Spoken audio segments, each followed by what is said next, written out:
There we go. And tight end, number 81, Kristen. Hit the road, Jack, and don't you come back no more, no more, no more, no more. Hit the road, Jack, and don't you come back no more.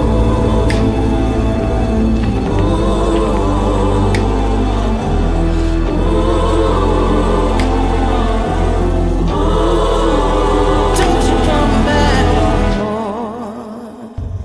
What you say?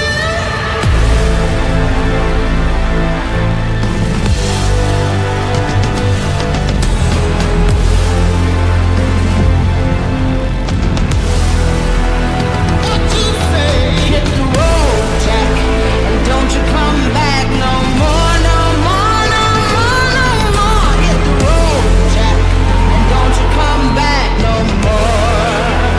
What you say? Hit the road, Jack, and don't you come back no more, no more, no more, no more. Hit the road, Jack, and don't you come back no more.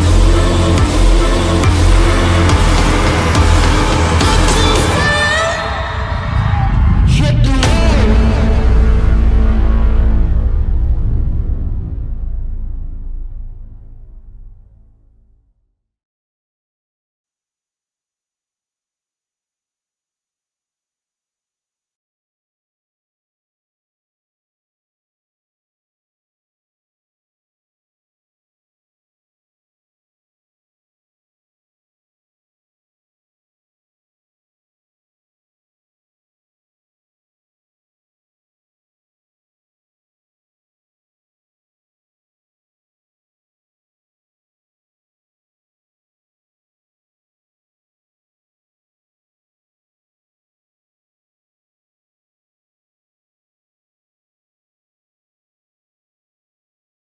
We are ready for some Averett Cougar football here on the Averett Sports Network. Good afternoon. I'm Chuck Vipperman. I'll be carrying you through the play-by-play this afternoon as the Averett Cougars take on the Bridgewater Eagles. Cougars still looking for their first ODAC win. By God, they almost got it last week. A spectacular effort against a solid team from Hampton-Sydney. The Cougars overcame a one-touchdown deficit to take a 10-point lead. They lost that, then got the lead. However, a late field goal put Hampton-Sydney up 31-28. Averett got the football, somehow moved the ball downfield to give themselves a chance, but a 48-yard field goal attempt to tie the game went wide on the game's final play, and the Cougars fell to 3-3 overall. This is the fourth meeting between these two teams. Bridgewater has a 3-0 advantage in the all-time series. Last year on the road, the Cougars dropped a heartbreaker, 23-16 to Bridgewater.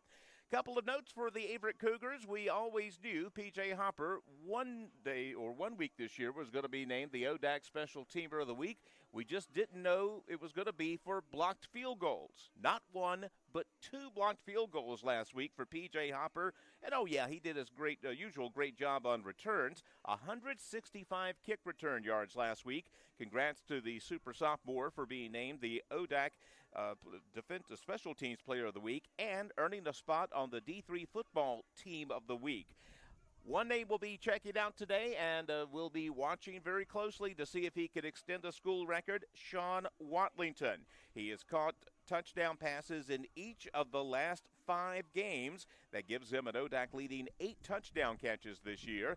A touchdown catch in 5 straight games, 6 overall. The Averett record for touchdowns in a season is 12. That's a pretty darn high bar, but Sean Watlington is on the pace to challenge it. Also, it seems like every week we're talking about another sack for Jalen Russell. The fifth-year senior leads the ODAC with 6 sacks this year. He has 11 for his career.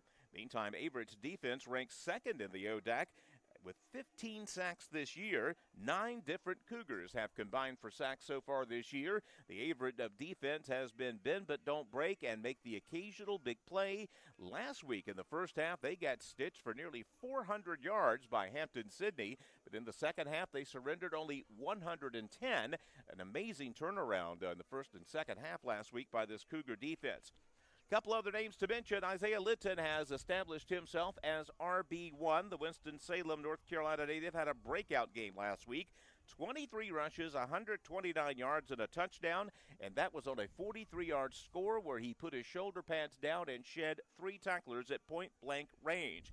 He surpassed his previous high of 97, set earlier this year against Brevard. On the defensive side of the ball, fifth-year quarterback, number 11, Namari Borders out of Shelby, North Carolina, boosted his team-leading tackle total. He's 8th on the team with 21 this year. He's had 1.5 sacks, also 3 pass breakups this year, and he helped block 2 field goal attempts last week in that game against Hampton-Sydney. We're going to take a brief break now and hear from Patrick Henry, the head football coach at Averett University, on this topsy-turvy season to date, last week's big, and ultimately heartbreaking loss, and trying to turn the corner this afternoon at home against Bridgewater. Our Drew Wilson had a chance to catch up with Coach Henry this week. Hello everyone, I'm Drew Wilson, Director of Athletics Communications, joined again by Averett head coach Patrick Henry, and we're going to walk 100 yards and talk a little bit about last week and this week's matchup with Bridgewater. Well, first off, Coach, let's hit on last week a little bit. Tough loss there at home to Hampton-Sydney. Field goal late was the difference there. But your team did a lot of good things during that game. You want to talk a little bit about some of the positives you took out of that? Absolutely. We came out and were able to get started fast offensively, and you know what we've got to do is find a way to continue that momentum throughout the whole course of a football game. Defensively, after halftime, we were able to settle down and you know, hold them to 3 field goal attempts and block 2 of them. So you know, our kids had to play 4 quarters to be in a football game, and you know, came up just short at the end. You talked a little about the blocked field goals. Obviously, PJ Hopper got D3 Team of the Week honors for special teams. I know that was an exciting moment to see his name up there. Absolutely. We joked in the staff room, like, it's finally nice to see him do that to somebody else, because if you would come to a practice on Tuesday, Wednesday, or Thursday, that's what our practice looks like. And he was able to put it together on Saturday evening last week, and so happy for him and proud of him. Another person I'd like to just ask you about, Sean Wallington's having a great year catching the ball. He's making some big catches throughout the year. He's got touchdowns, I believe, in 6 straight games, and leads the ODAC in receiving touchdowns through this week. Just talk about what he's meant to your offense this year. Yeah, he's a great teammate, and you know, we got his brother on the roster as well, a local kid who had a super great prep career here at GW Danville, and he is as advertised. You know, he's played running back for us, he's done kick return, he's done punt return, he's played receiver. We've lined him up at Wildcat quarterback, and we understand the importance that we understand if we can get the football in his hands, that he's got the ability to score it anytime he touches it. So super proud of him, works extremely hard, and it's fun to watch when he gets the ball in his hands. Absolutely.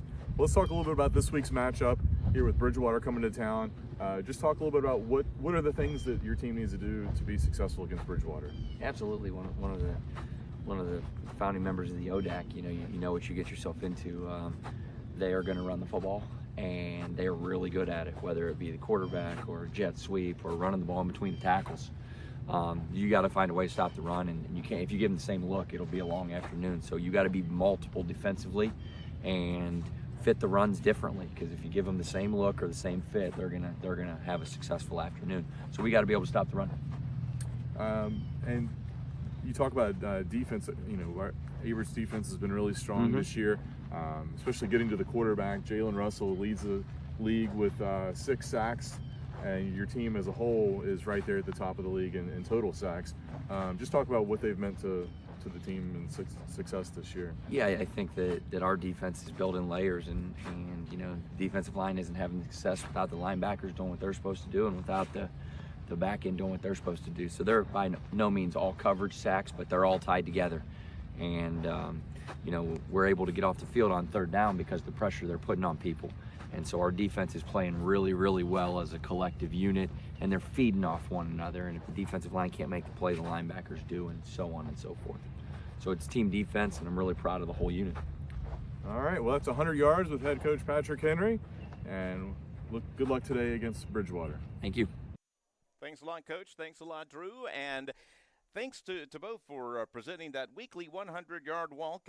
Just kind of checking in with the coaches' the temperature there. And, boy, it's been an up-and-down year, but it's been an exciting year for these Cougars already. 3 up, 3 down in the win-loss column, but even the losses have been exceedingly entertaining. The past couple have been close games here against some of the veteran members of the ODAC. Of course, Averett only in their second season of ODAC play. The one last week to Hampton-Sydney almost had just an incredible comeback. Averett trailed that game 28-17. Midway through the fourth quarter, actually got the lead back at 31, tied it up at 28 all, but then the next thing you know, the Bridgewater, Hampton-Sydney gets a field goal with 58 seconds left. Cougars desperately moved it downfield, had a chance, but again, 48-yard field goal is not a layup. It went wide to the left, and that was the ball game. We mentioned Averett's defensive line being second in the ODAC in sacks. On the other side of the ball, the offensive line has only given up 2 sacks. Both of those came last week in the Hampton-Sydney game. A couple of other notes. Fifth-year quarterback Bryce Jackson threw for 329 yards last week. That gives him 1,121 this year. He ranks 4th in passing yards in the ODAC, and his 11 touchdowns are tied for 2nd in the conference. And, of course, he holds pretty much any Averett career passing record that there is to hold. He got the touchdown pass mark earlier this year, along with the total yardage record. Captains are meeting at midfield right now. The Averett Cougars, of course, represented by number 0, Lamar Horner, number 74, Vincent Nguyen, one of the quad captains for the Cougars, number 9, Jalen Russell, as we mentioned, with all the sacks this year, and number 70, Matthew Isom. We're going to take one final break before the kickoff here. Folks, it's going to be fun. Picture perfect weather for Averett and Bridgewater. ODAC football action on the Averett Sports Network. We'll bring you back in a moment.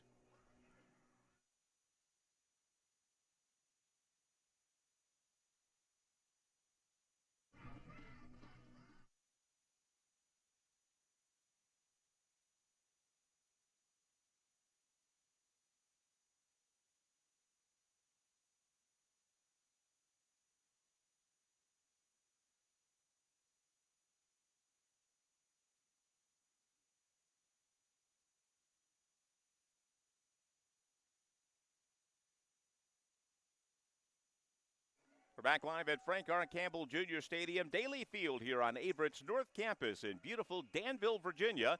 ODAC football has the Bridgewater Eagles in Danville this afternoon to take on the Averett Cougars. Bridgewater won the toss, has elected to defer. That means the Cougars will get the ball to start this afternoon. And again, a team that has become sort of a run-first team. Again, Bryce Jackson, a fifth-year starter. He had a string of 300-yard games last year when the Averett offense was really winging it. This year, though, the Cougars have gone to basically a four-headed monster at tailback. 4 different guys getting a whole lot of carries for the Cougars, including number 25, Isaiah Litton, who is one of the 2 deep receivers here. To his right, though, number 13, P.J. Hopper, the guy who is absolute dynamite with the football in his hands. Just one of those special elite talents. You just give him the ball and a little space and watch what happens. And it's always entertaining. Kickoff duties for Bridgewater are going to be handled by number 6, junior Jack Hendren. He has the ball teed up on his 35-yard line. A nice neon green tee off which to kick. Again, Bridgewater brings a 4-2 record into the afternoon, 2-1 in the ODAC. Their only loss was last week to Randolph-Macon, and everybody's losing to Randy Mack this year. They've got a stud football team. We are ready for football here in Danville, Virginia.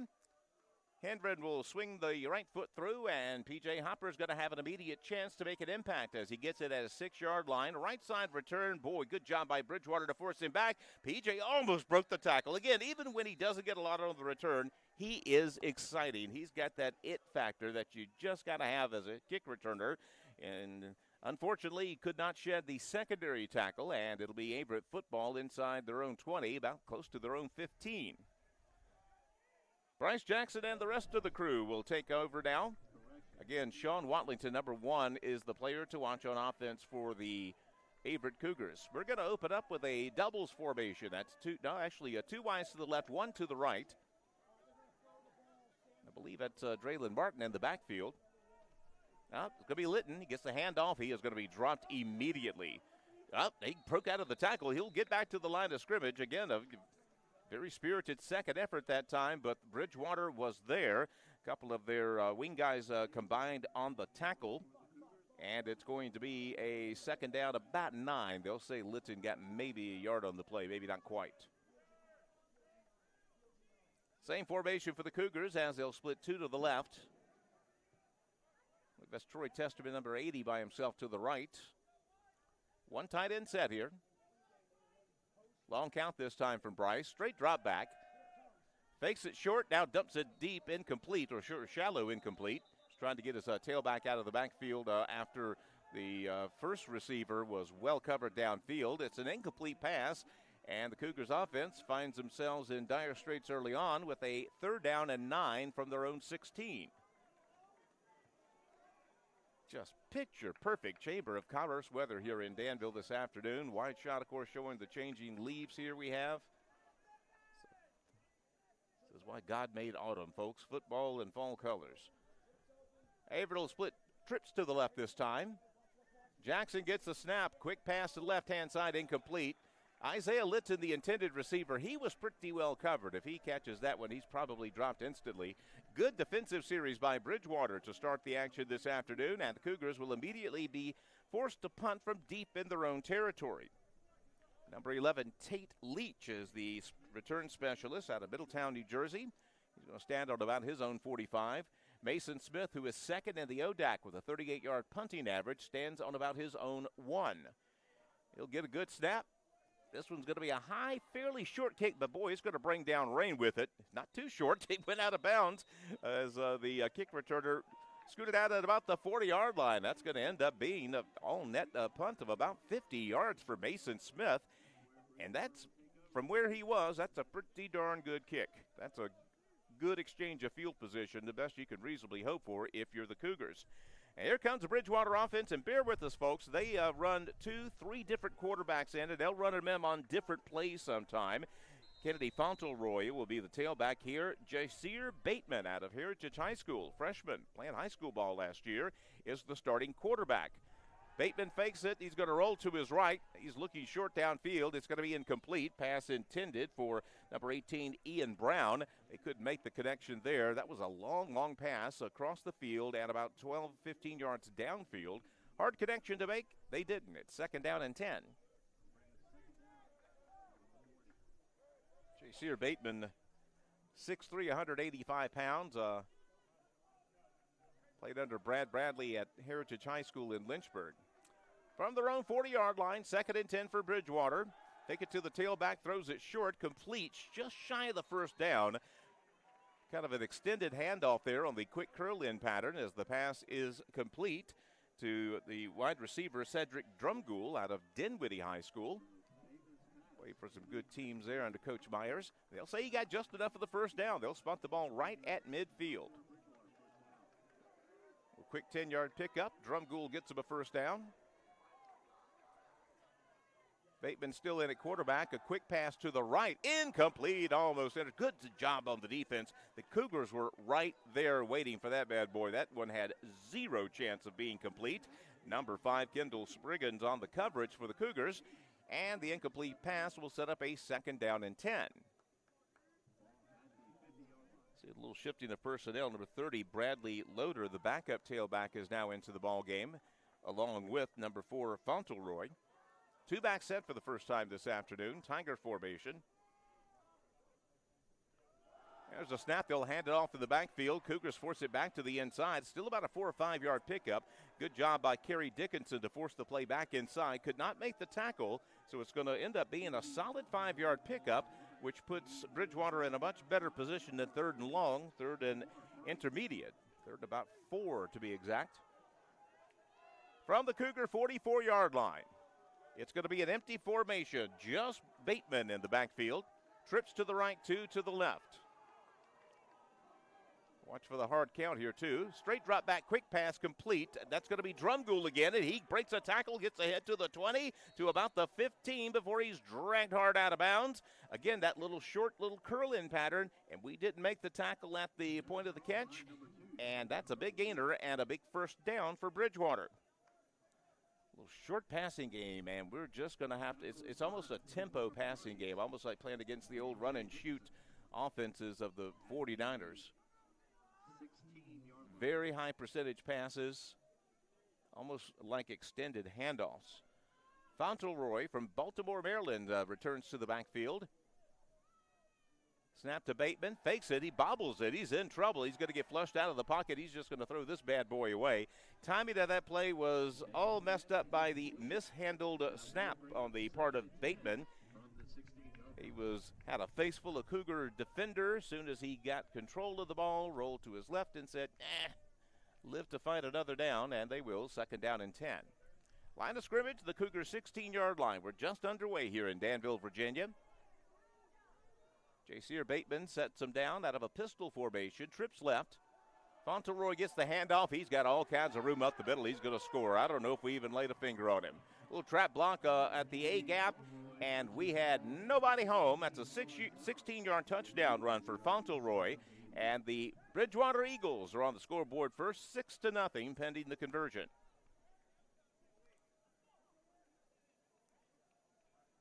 I'll just point out that last week Averett surrendered a score on Hampton-Sydney's first possession and then held them to 3-and-out the next 3 times. So that's kind of the plan today, right? That's what we're going with. Hendred on for the extra point. Cougars move it to the neutral zone, and we'll back this up 1.5 yards and try to do it again. A couple of the scores to pass along. Ohio State leads Penn State 10-6 at the half.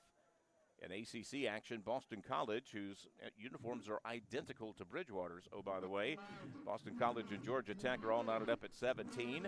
Also, UCF at Oklahoma, they're all knotted up at 17. That game early in the 3rd quarter. Golden Knights are giving the Sooners all they can handle. So we'll try it again, 1.5 yards closer. Hendon, a hometown guy from Winchester for Bridgewater. Long count this time on the extra point, but the snap is down, the kick is up, and it is good. And just like that, the Eagles draw first blood this afternoon at Frank Campbell Stadium. They lead Averett 7-0. We'll bring you back for the kickoff in 1 minute.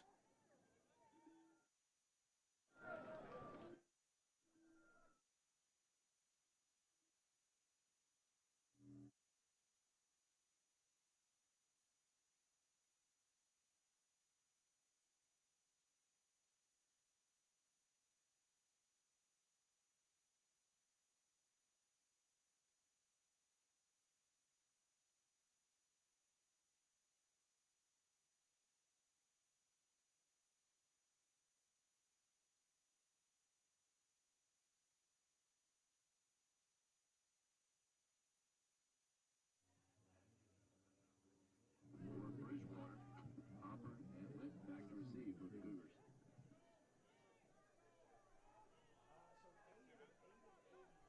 Two minutes, 44 seconds into the ball game, and the Bridgewater Eagles have the early 7-0 lead. Hendren on for another kickoff.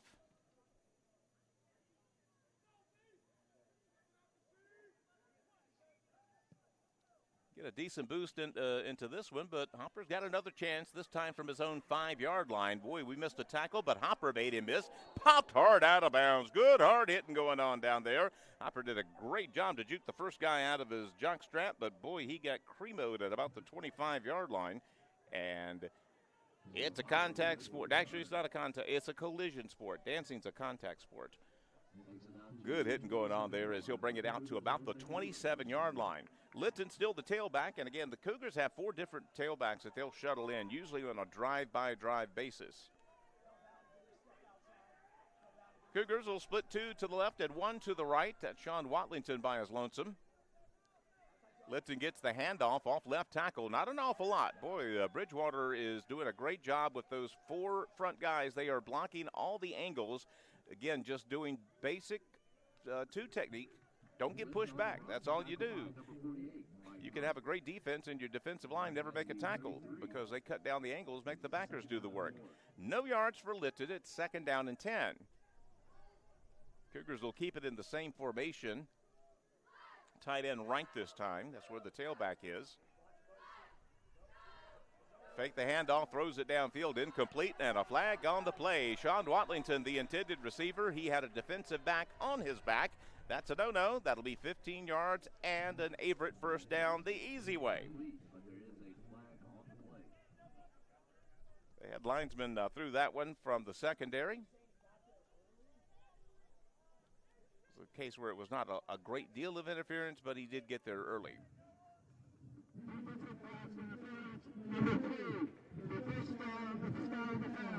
The official's mic is working.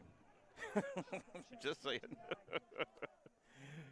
So they'll move it ahead to the 37-yard line, and the Cougars have their initial first down of the afternoon. We'll run a double stack formation, 2 wideouts, one behind the other on either side of the line. We'll put Sean Watlington in motion.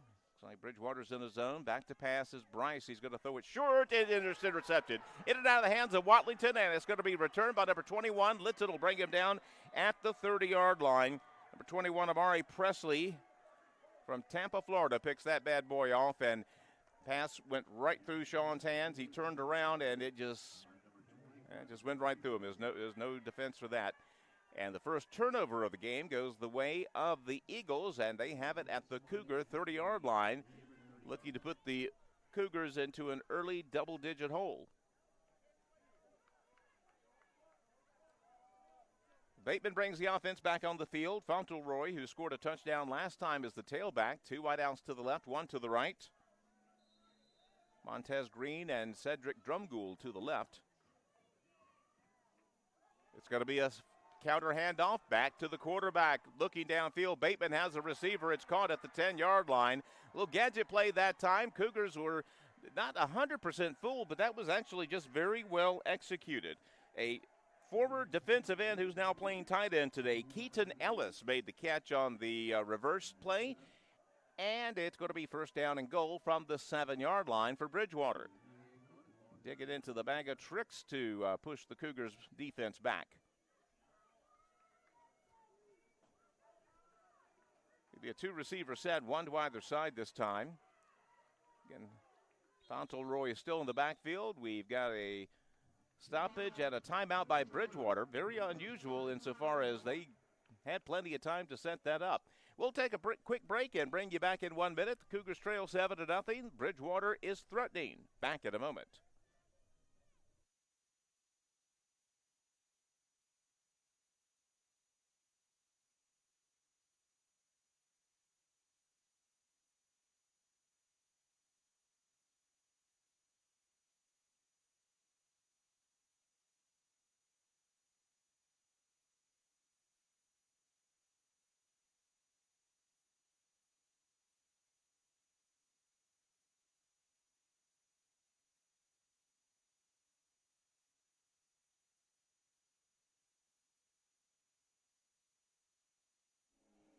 After the gadget play and the big yardage pickup, it'll be first down and goal from the 7-yard line for the Bridgewater Eagles, already up 7-0. Same personnel after the timeout. Bateman is the quarterback. He'll put man in motion. That's the tight end. Fauntleroy gets the carry, looking for room, up the middle, slips through, touchdown. Oh, he just did a stop-and-go move. Waited for the hold to develop, and as soon as it did, he went from first to fourth just like that. He'll pop it in from 7 yards out, and it is a 13-0 Bridgewater lead. Not the start you want if you're the Cougars. Hendren will come on for his second extra point attempt of the afternoon.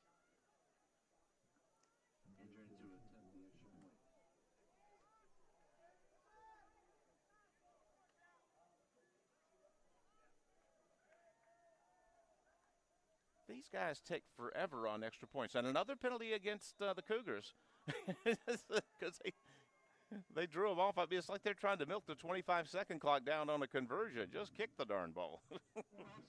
So for the second consecutive time, Averett jumps off sides on an extra point attempt. That'll add to the Cougars' penalty total, but only by 1.5 yards.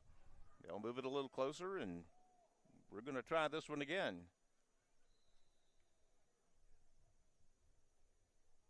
Blake Ashley is the long snapper for Bridgewater.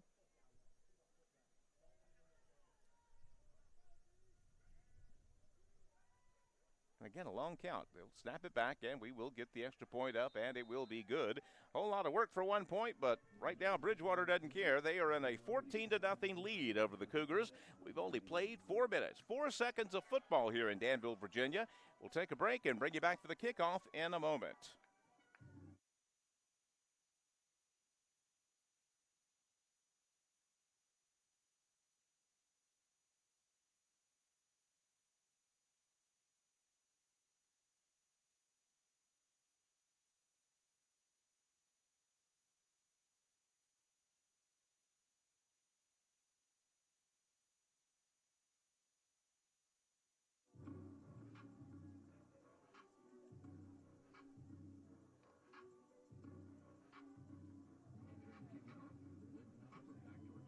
Jack Hendren's been a very busy young man. Unfortunately for Averett, he's the place kicker for Bridgewater. 2 extra points. Now this will be his 3rd kickoff of the afternoon. And again, we've only played 4 minutes and 4 seconds of football here at Daly Field. 14-0 Eagle lead over the Cougars. Same return personnel in for Averett. Another return opportunity by Hopper, this time from his 3-yard line. Going to try a middle return this time. Sees the seam out past the 20-yard line to about the 23. So about 20 yards on the return for Hopper. A little extracurricular activity after the play. Officials say no flag, play on. And the Cougars, who have a 3-and-out and an interception to their credit on offense this afternoon. We'll try to get something established here. Draylon Martin will be the tailback out of this set. He's been the Cougars' leading rusher this year, second leading rusher with 315 yards. He did not play in last week's game against Hampton-Sydney. We'll see if Draylon can give us a little spark on offense.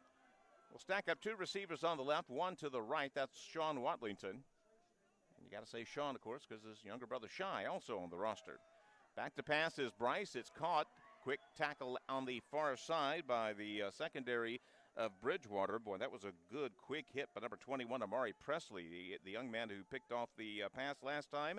Tavian Goffigan on the catch will pick up 5 yards for the Cougars, set up a 2nd and 5. Now Goffigan and Andrews will flip the formation. They'll go to the right. Watlington will go to the left. And Draylon Martin in the backfield looking for his first carry in 2 weeks. Fake it over the middle. Caught by Andrews. Goodness gracious, how did he thread that needle? Holy smokes. He had about a millimeter of room to spare that time. Somehow Bryce Jackson found him, and the Cougars will get their 2nd first down of the afternoon on a bullseye pass from Bryce Jackson. Kristen Williams into the game at tight end. We'll flip the formation, put the twin receivers on the left. Draylon Martin still the tailback, calling strong side here. Draylon gets the carry, only a couple of yards, though. The battle of the line on this side of the football is being won by Bridgewater. Their defensive tackles are just simply not getting pushed back. Cutting off the angles, that'll be about a 1-yard pickup for Draylon on that handoff.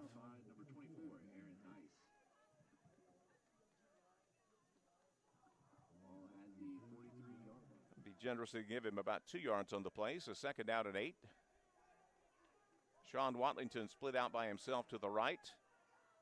Woodruff and Andrews to the left. 2nd down and 8. Hand off to Draylon, waiting for a hole to develop. It never quite does, though. The angles simply are not there. He'll get about 2 yards, but the Cougars have a challenging 3rd down and 6 in order to maintain possession. It was actually Soto. I checked that. That was Gregory Soto in on the carry, not Draylon Martin. The Alaskan assassin. Soto had a touchdown run in week 2 that was just mind-bogglingly good.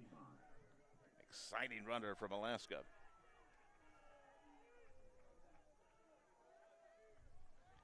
Third down and 6 for the Cougars. Maybe a free play, left-hand side completion, and a quick hit by Presley on the far side. That was an instant hit by Presley. That young man has played a full game already here in the first few minutes. The pass is complete, but only about a yard or so. And it's 4th and 5 and punting time again for the Cougars. Evidently, Bridgewater just pulled back before they were going to get whistled for offsides there. Boy, that looked like that could have been a free play. Leach ready to return the kick. Good pressure from Bridgewater, but this is a monster kick. He dropped it, and the Cougars recover. The Cougars recover a muffed kick at the 3-yard line. A big break goes the way of the Cougars. Leach was right up under that, bounced right through his hands. Cougars are right there. Of course, the rules say you cannot advance a muffed punt. He never had possession of it, of course, and you take over right where you recover. And for Averett, that's going to be from the 4-yard line, a chance to cut into this lead. Trying to take advantage of the unforced error. 29 Shy Watlington into the game now for the Cougars. Bryce Jackson, of course, still the quarterback. Gabby Soto, we got you, yeah. I called him Draylon because I hadn't seen Draylon in 3 weeks. Sorry. This time, Shy Watlington's in the backfield. He's going to get the carry, looking for room, following the beef to the 2-yard line. We got our rugby scrum at the 1. He falls into the end zone for a touchdown. That was about 2 tons of humanity battling for 3 feet of space. Our big guys won that battle. They practically dragged Shy Watlington into the end zone, and it's a 14-6 ball game.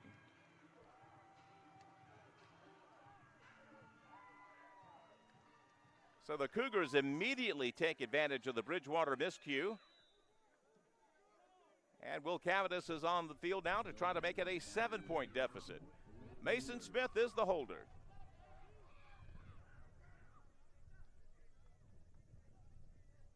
Snap's a good one. Kick is on its way. It's up. It's good. And just like that, we got a ball game, folks. Bridgewater still leads 14-7 over the Averett Cougars. We'll bring you back for the kickoff and more wacky fun from Danville in a moment.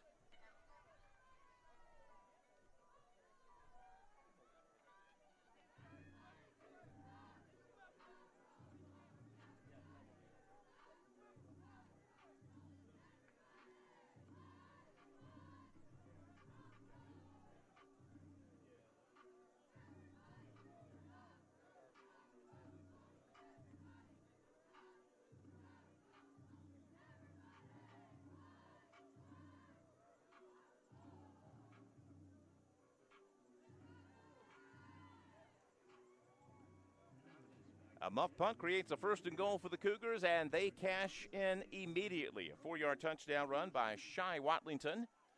The 6th consecutive game in which a Watlington has scored a touchdown for the Cougars. Of course, Sean's been getting most of them this year, but Shy Watlington, a very, very talented sophomore for the Cougars. Cavadas on for his first kickoff of the afternoon, has it teed up on his own 35-yard line. Robinson and Drumgoole set to deep to receive. It's going to be Robinson, I believe, will pick up. Short kickoff at the 10-yard line. He's going to try for a middle return ahead, 25, 30-yard line. Breaks a tackle there.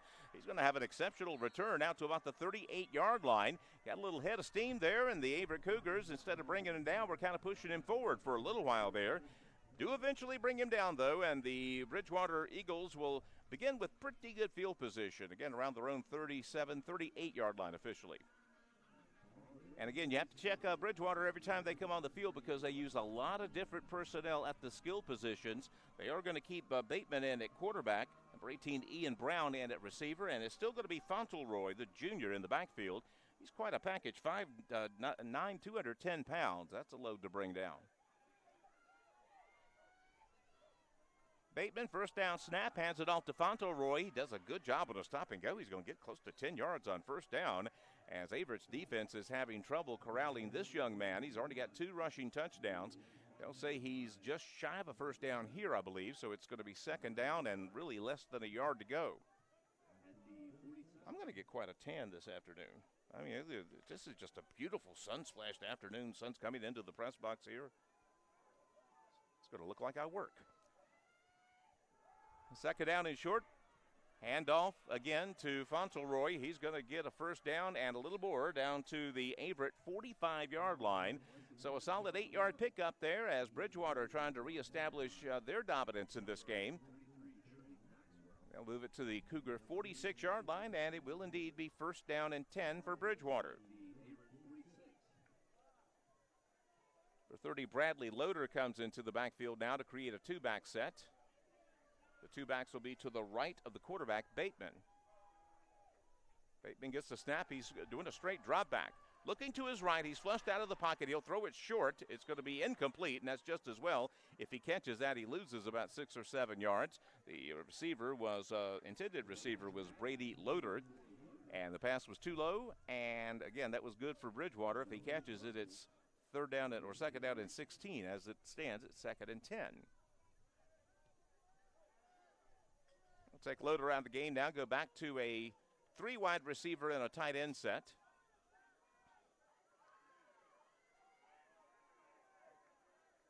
Fauntleroy still in the backfield. He'll move to the right of the quarterback. Fauntleroy gets the handoff, and he gets a whole lot of Cougars in his face. Tony Totten and Jalen Russell combined for the tackle for a loss. That's going to be a loss of about 2, close to 3 yards, and it's 3rd down and behind the chains for Bridgewater. Cougars take some chances sometimes on defense and get those negative plays, and 3rd down and 13, the playbook is pretty thin. Boy, big chance for the Averett defense to make a stand here and get the ball back, but got to keep them on the good side of the first down indicator. It's 3rd down, about 12 for Bridgewater. They'll empty the backfield, but there's essentially a triple stack to the right. Long count, Bateman back to pass. Time begins to run out, throwing it over the middle. Got a receiver, incomplete, just a little too tall. Number 3, Kerry Dickinson on the coverage. Pass intended for, I believe, Beck, and it was overthrown by about a full yard. And we'll see the punting team on. That doesn't necessarily, though, mean it's going to be a punt. The ball is in Averett territory at the Cougar 49. And we'll see if P.J. Hopper will have a chance to return his first punt of the afternoon. 5:42 left in the first quarter. It's a 1-touchdown Bridgewater lead. The punter is Alex Solorzano. He stands on about his own 37. Quick snap, a little pressure from Averett. High punt, get away from this. Nothing good's going to come out of this. And it'll be down by the 12-yard line thereabouts. The 11, I believe, is where they're going to spot it.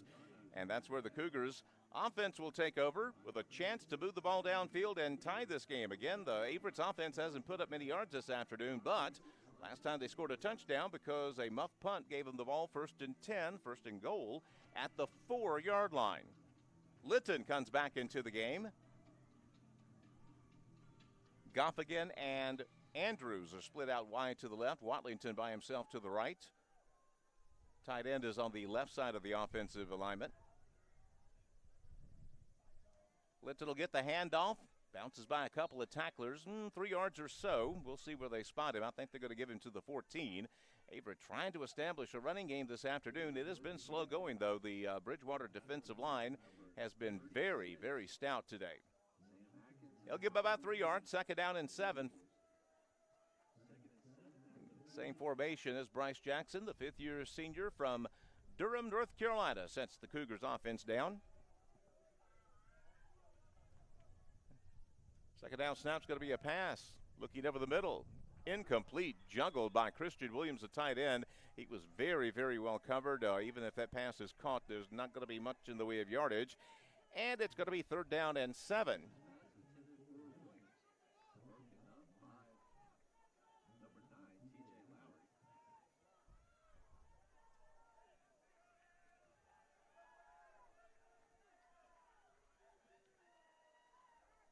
Third down and 7 coming up for the Cougars. Same personnel, same lineup, except we'll shift the tight end to the right of the offense. We'll put Williams in motion. Now he's to the left. Straight drop back from Bryce. Throws. Intercepted once again by incomplete.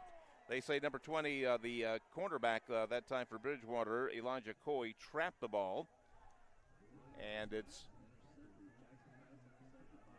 We ain't got no replay, son. Don't even try. It's an incomplete pass. And the Cougars are once again forced to punt deep in their own territory. Mason Smith got a very good punt off last time he was standing around his own goal line. And we'll see if he can get some air up under this one. He's going to be punting into a slight breeze here at Daly Field. This time he's standing about a yard deep in his end zone. Snap is underway. The kick's going to be an end-over-ender. Not a lot of height on the kick. It will take a bit of an Averett roll, but this one's not going to be as good as the last one. It'll be down on the Averett side of the field at the Cougar 46-yard line. 4:45 left in the first quarter. Bridgewater leads the Cougars 14-7, but they have the ball 1st and 10 in the Cougar territory at the Averett 46-yard line.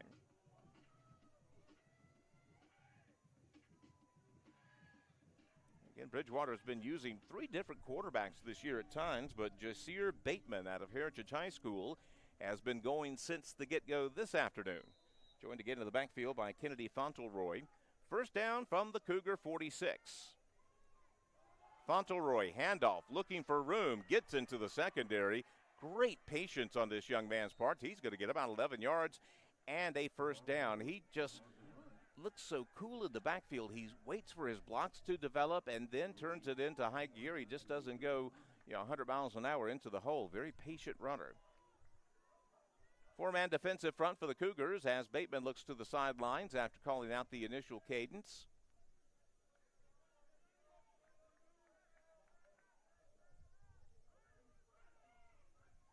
Another handoff to the tailback. He'll skip and miss one guy in the backfield, but the Cougars will bring him down after a modest gain. I believe Trey Maxwell had the first contact, and they'll limit Fauntleroy to 3 yards on that carry.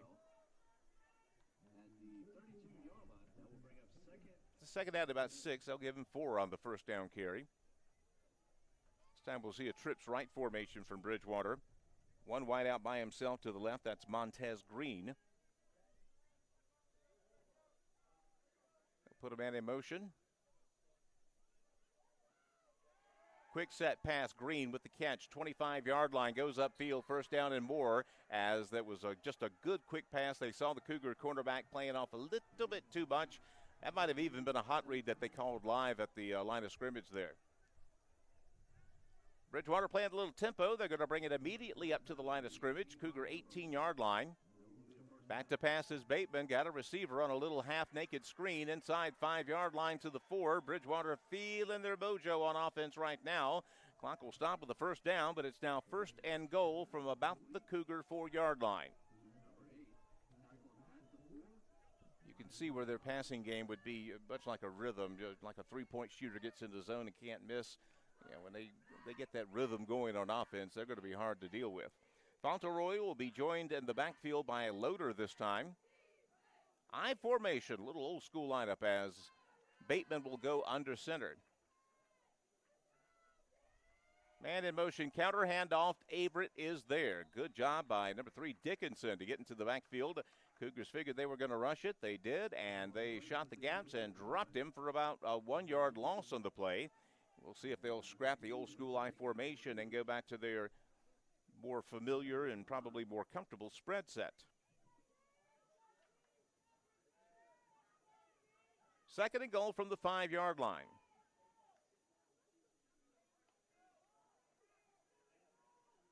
They will go back to their shotgun set. Jasir Bateman sets him down. He's got Fauntleroy behind him. Bateman, quick pass, right-hand side, looking into the end zone, incomplete, a flag on the play. Oh, come on. They were both jostling for position over there. That was a one-on-one play, and both of them were playing hands over there. Nah, I don't agree with that call whatsoever.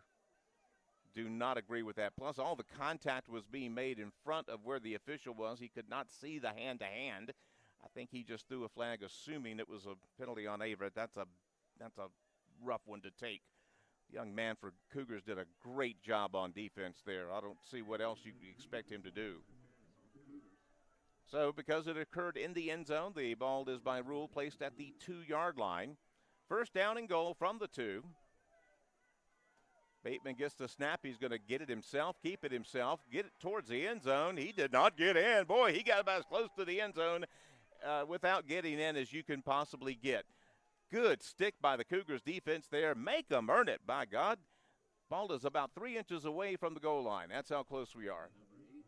If they score a touchdown, they'll get credit for 1 yard, but they only got, instead of 3 feet, they got 3 inches. It might not even be 3 inches. I mean, that is close.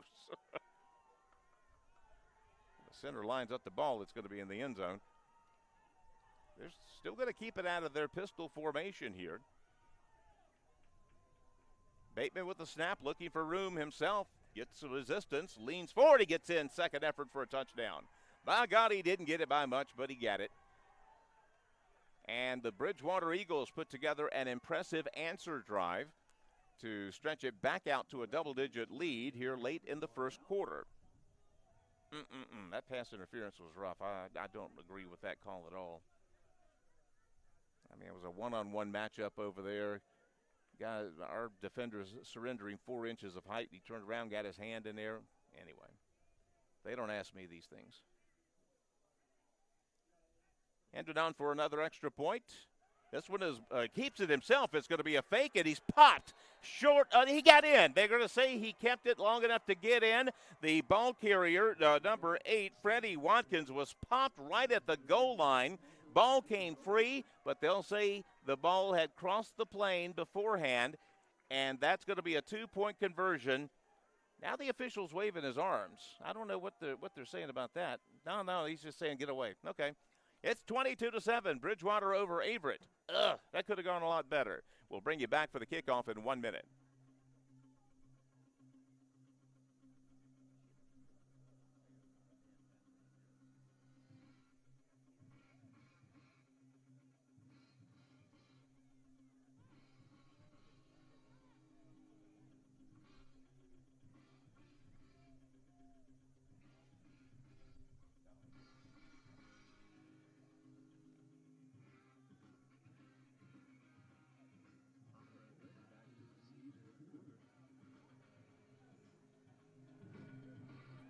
Got Eye of the Tiger going between the kick. We didn't play that last week because Hampton-Sydney, the Tigers.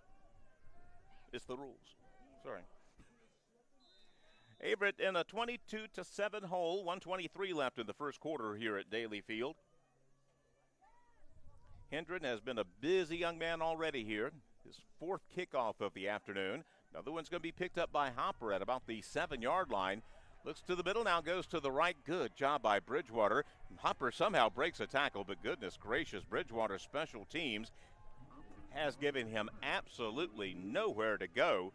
Special teams edge in that respect very much to the guys up north. And it'll be 1st and 10, Averett.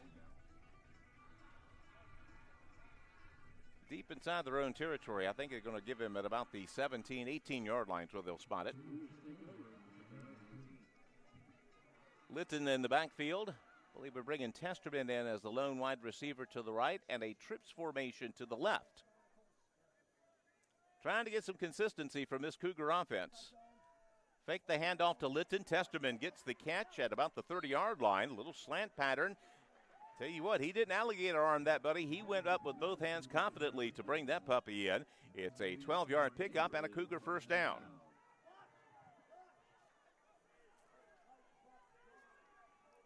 Run the same formation with the same trips to the left and the same lone receiver, Testerman, to the right. Under a minute left in the first quarter as Bryce Jackson sets him down. Litton gets the carry. Boy, good job by the linebacker, but Litton did a great job of cutting back against the grain. He got a first down. My gosh, the backer did a great job of coming up, forcing that play back to the inside, but it was almost as if Litton anticipated it. Go ahead, you take the outside. I'm going to cut it back to the inside. That was all Isaiah Litton right there, buddy. He'll get 13 yards on that pickup, carry it out to the Cougar 43-yard line. Cougars are liking this formation, this drive. Why break it up now? You've had a couple of first down runs here. Now the offensive line communicating. Strong side, weak side. Straight drop back from Bryce, looking for Testerman, incomplete. Yep, flag on the play because Testerman was trying to get his arms up to catch the ball, but the defender had one of his arms pinned down. That's a no-no. That's going to be another first down for the Cougars, and this is shaping up to be a fairly promising drive here. Started at the Cougars 18, and now got it well into Bridgewater territory. The assessment will put the ball at the Eagle 42-yard line. Just 21 seconds left in the first quarter. Cougars, though, showing some signs of life on offense here. We'll bring the tight end back in for this formation. That's Christian Williams. Testerman still in the game on the right. I believe that's Watlington and Andrews, number 17, and Gothigan, number 18, split out to the left. Fake the handoff to Litton. Big Bryce going to keep it himself, and he'll get just a couple of yards out to the 42-yard line. That's probably going to be the last play of the first quarter. Bryce is not going to make his living running the ball, but when he can get up ahead for 3 yards, yeah, you'll take it. So we'll end the first quarter. Bridgewater has been very impressive, but Averett is putting together a promising drive, hopefully to cut to end this lead. But right now, though, it's Bridgewater 22, Averett 7. We'll bring you back to Frank Campbell Stadium for more in a moment.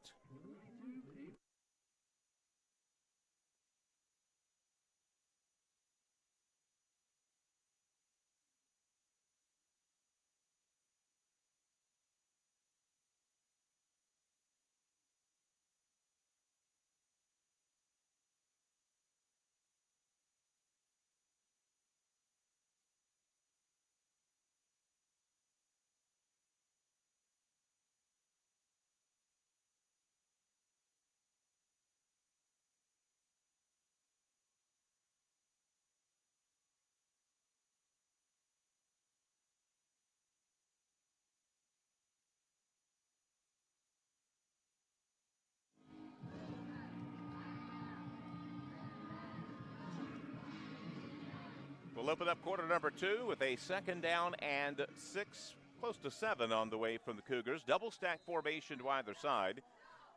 Single back set, that's to the left of the quarterback, Bryce Jackson. He wears uniform number 4. Got to put number 1, Sean Watlington, in motion. Litton gets the carry, looking for room. Good cutback move as he's going to get close to first down yardage. Right at the spot. We'll wait and see if they give him the extra inch. They're going to say, yep, that's enough for a first down. Another good cutback move from Isaiah Litton, a young man who has really found his mojo the past couple of weeks. Still a 4 wide set as Testerman and Watlington go out to the right. Gothigan and Andrews to the left. First down Cougars from the Bridgewater 32-yard line, trying to cut into a double-digit lead. Snap to Bryce. He's going to throw it short, complete to Sean Watlington. Watch this kid run to the 20-yard line. 15-10, knocked out of bounds. Just a little quick half-naked screen pass to Sean Watlington. Put that big guy up against most any mortal, and he's going to have an edge. Gets it out inside the 10-yard line, and the Cougars are in business, threatening to score for a second time this afternoon. Ball just inside the 10-yard line, so it'll be first and goal at about 9. Yeah, they'll be right at the 9. Litton still the tailback out of this set. Watlington is serving as the tight end. Jackson's going to throw it inside, incomplete. He had Litton on a wheel route, but he also had a face full of defender bearing right doggone down on him. That's a lonesome feeling. That defender, number 97, Preston Turner from Chatham High School, just up the road here. Wheel route pass is incomplete just by inches. It'll be second down and goal. We've pumped that play for 2 touchdowns this year, and if he had just a millisecond more to get the better throw underway, then that's the trifecta. We'll split Watlington and Testerman out by themselves wide to the right. 2 tight ends out of the formation for the Cougars. Litton in the backfield. We've got a stoppage of play. Timeout. We had some personnel issues. We were hearing one of the coaches up here talking about we don't have our enough receivers in, basically. And the Cougars, I think they had a tackle-eligible situation on that play, and the offensive coaches in the box spotted it. Again, we can hear them from here. They're loud. But, again, they had a personnel issue there, and they would have been probably flagged for illegal participation, again, because the end covered on the left end was not by an eligible number, I believe. I think where the coaches spotted that and radio down to the sideline saying, we got to stop it right now. That is the pratfalls of bringing in substitutions during the game. It's going to happen sometimes. So the Cougars, after the quick timeout, will have a second down and goal still from the 9-yard line. We're going to start with that diamond formation in the backfield. Andrews, Litton, and Watlington, the trio of running backs that are surrounding the quarterback, Bryce Jackson. two tight receivers, Chesterman and Gothigan, in on this play. We run the little diamond formation, doing a lot of motion out of that. We'll see if we break out of the motion here, and we do. Gothigan will go to the outside. Litton is the tailback.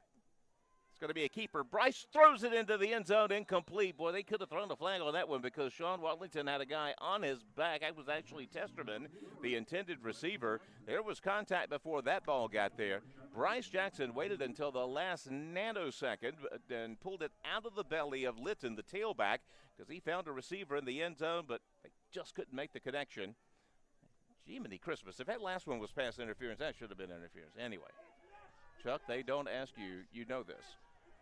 So 25, Litton still in the ball game at tailback. Two wideouts to the right and one to the left. Watlington, the tight end, out of this set. Jackson looking into the end zone, tipped, incomplete. He had Andrews there, but one of the defensive linemen got a fingertip on the football, and it falls harmlessly incomplete. Sometimes when it gets tipped like that, it's almost an automatic interception, but Cougars move it downfield, but they cannot convert for the 6, so they'll try to get the consolation prize in the form of what will be a 26-yard field goal attempt from Will Cavadas. It'll be from the left hash mark. Slight breeze behind him.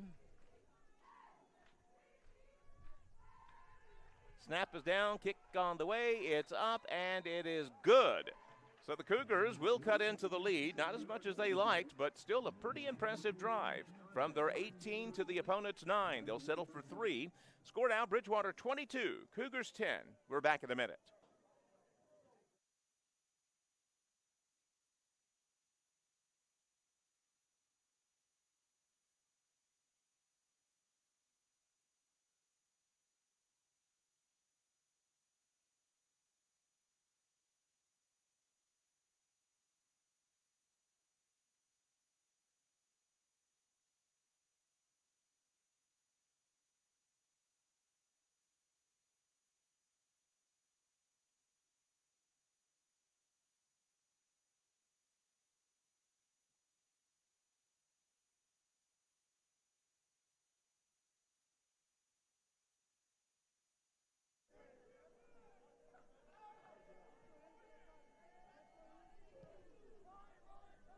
Kickoff high, fairly deep into the end zone is Robinson. He's going to bring it out 2 yards deep to the 10-yard line, to the 15. Stops and goes there. Not a bad return, all things being equal, as he'll get it out to about the 27-yard line.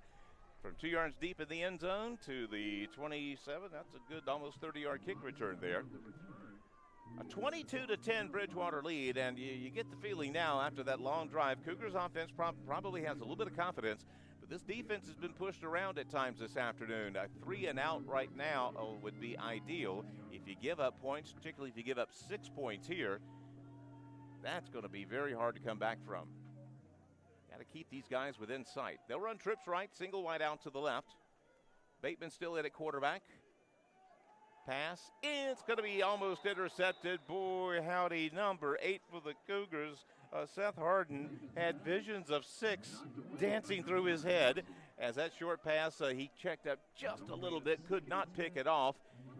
Incomplete to the right-hand side. It'll be 2nd down and 10. So close to being a game-breaking play right there.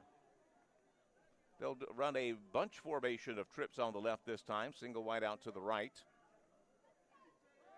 Bateman hands it off to tailback.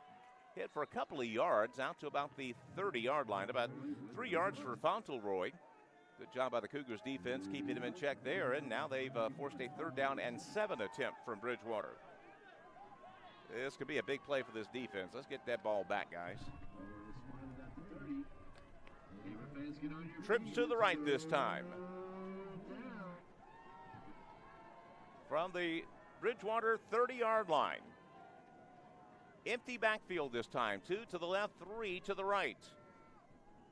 Bateman with a straight drop back. Quick pass. It's going to be downfield and caught. Boy, howdy, that was a stud 3rd down conversion. He had a face full of defender, threw the ball immediately, and he threw a dime 20 yards upfield. Boy, that was good. That was just simply good. There's no defense for that, buddy. There is no defense for that. Super play that time. That's a big third down conversion for Bridgewater. Again, they have a 22-10 edge. Still 12 and a half left in the first half, but boy, Averett, instead of getting the football back, is now got the ball almost at midfield at the Bridgewater 48-yard line. Quads to the left this time out of an empty back set. Bateman passing, shoved out of the pocket. He'll throw it short. Drumgoole catches it. He's got a head of steam. Ahead to the 30, to the 20, knocked down at about the 16. Just a little deep crossing pattern from the former Dinwiddie General, Cedric Drumgoole. And he is excited enough with his feet to make it count. He does. That's a big play for the Bridgewater Eagles as they'll move it down to the Cougar 15-yard line. Boy, that third down conversion was freaking huge. Personnel questions now for Bridgewater as they look out. Looks like you got 4 receivers and 1 back to me. Still 16 left on the play clock, so the delay of game is not an issue just yet. It'll be a trips left formation. Long count this time. Bateman, quick pass to the right. It's going to be complete. Short pickup. Head to about the 11, maybe 12-yard line. About a 3-yard pickup for Montez Green. He was the lone receiver on the right. Good quick tackle by the secondary. Second down and 7. Second and 7 at the 12. They'll flip the formation. Take number 1, Derek Jenkins, out of the ball game. Trips will go to the right this time. Green still by himself. This time, though, to the left. Bridgewater has used a lot of quarterbacks this year, but it's been Bateman from the get-go here this afternoon, and why not? He's done very well. Bateman, option left, pitch quickly to number 4, Fauntleroy, cuts back to the inside, breaks 1 tackle, gets about to the 9-yard line. Cougars defense read that fairly well, hold him to a gain of about 3 yards, but here we go again, another big third down play. And if you're the Cougar defense, after a couple of big plays on this drive, if you could hold them to a field goal attempt, you will take that as a minor victory. Third down, about 4 to go from the Averett 9-yard line. Just now getting the play in from the sidelines. 2 wides to the right, a tight end to the right, 1 wide to the left. Fauntleroy in the backfield. Did we get offsides? Nope. False start.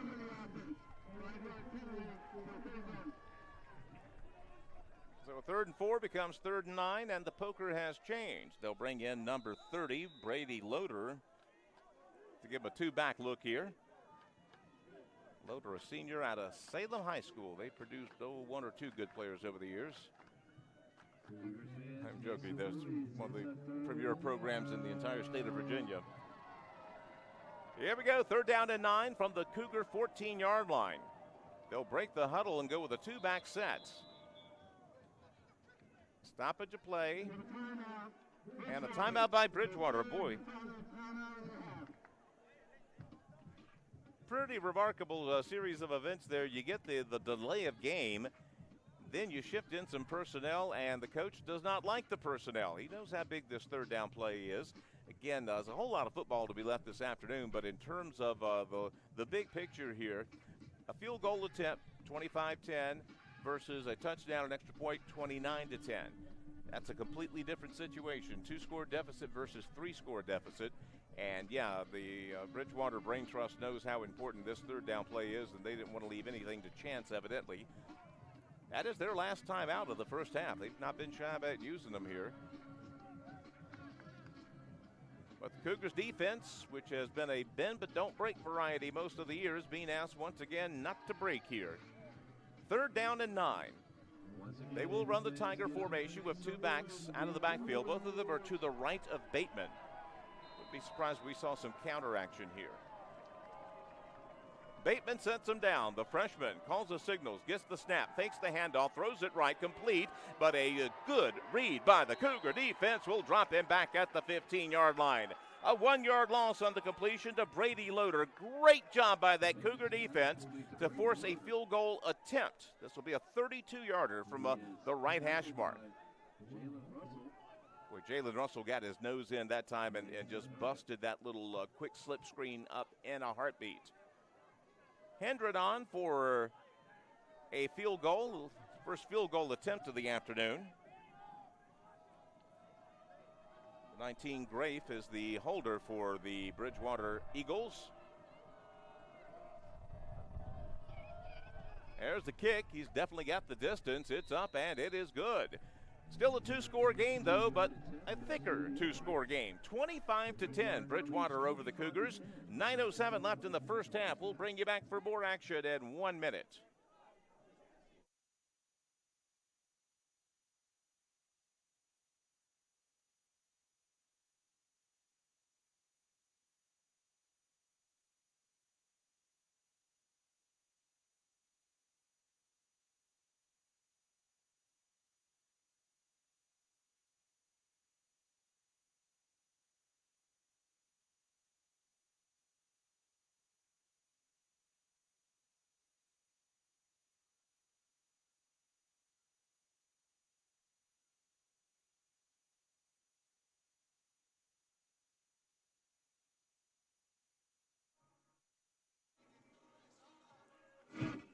Cougars defense surrenders the field goal to make it a 25-10 game, and even though Bridgewater has sort of dominated on a play-by-play basis, Cougars still find themselves in this ball game, but they are in the danger zone right now. It'll be up to their offense to keep the ball and put some points on the board to keep them within shouting distance here. Good first half so far by the Bridgewater Eagles. Hendren has it teed up on his own 35. Short kick this time. A little poocher is going to get out of bounds at about the 30-yard line, and so the Cougars will have good field position here as they'll move that out to the 35. UCF upset alert out in Norman, Oklahoma. The Golden Knights lead Oklahoma 23-17. 11 and a half minutes left in that ball game. Meantime, in a battle for Big Ten supremacy, number 3 Ohio State with a 10-6 advantage over number 7 Penn State. Battle of the unbeatens there, and got to go a long ways to determining who's in the national championship picture and who is not. Got an official conference after the placement of the ball. I mean, this is pretty obvious, isn't he? Kicked it out of bounds. Now, I guess Averett does have the option for a re-kick. Averett does have the option to force them to kick again at their own 35-yard, or from their own 30. Yep, that's what they're going to do. Averett does have the option to either take it 1st and 10 at the 35, or they can force them to kick off again from their own 30. And Averett, quite frankly, likes the chances of the ball in the hands of somebody like P.J. Hopper or Isaiah Litton. Willing to take their chances, even though Bridgewater has just been lights out on the kickoff return coverage tonight. So we'll do it again. Hendren will tee it up this time. Thought he had to move it back 5 yards. Okay, a decline penalty, so yeah, from the last time. All right, so the Cougars, if y'all going to make this work, y'all got to get it out past the 35-yard line, because that's where you would have had it. Hopper and Litton are the two deep receivers. The ball blows off the tee. Wind's picked up a little bit this afternoon in Danville. It's otherwise, though, just a beautifully sun-soaked autumn afternoon here. Just temperature around 70 degrees. Just ideal Chamber of Commerce weather. Not a cloud in the sky here in Danville. We will try the kickoff a second time. Hendren's going to boot it very deep this time. Litton will go to about his own 8-yard line. Good head of steam ahead to the 20-yard line, looking for room. Breaks a tackle to the 30, to the 35, to the 40. He's going to get it to near midfield. I think the gamble paid off. Smart move, Coach. P.J. Hopper gets it out past midfield, and the Cougars have very good field position to try to answer the Bridgewater Eagles. Wait and see where they spot this one. It looks like it's going to be at about the Bridgewater 43. Boy, P.J. Hopper has just got that it quality that all great returners have, and it's not something you can coach. I'm convinced of that. You can coach him on the rudiments of getting under the ball, catching it, and making wise decisions, but in terms of open field running, doing kick returns, moving in space. Oh, come on.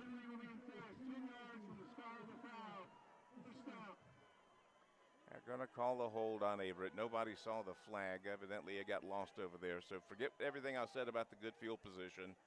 Officials saw something. hold on the return against the Cougars, and instead of great field position, it's bad field position at the Cougar 21-yard line. Come on, guys, get it back. We'll put Soto into the game at tailback this time. 4 wide receiver set, doubles formation. That means 2 to either side. Bryce Jackson looks over the defense, takes the shotgun snap, throws it to the right. Caught by Testerman. He had to sky and catch that one, and it's only going to be about a 3, maybe 4-yard pickup there. Good job by Testerman to go up and haul that one in. That was a high one, and he'll get about 4 yards ahead to near the 25-yard line. Cougars in a 2-score hole here in Danville.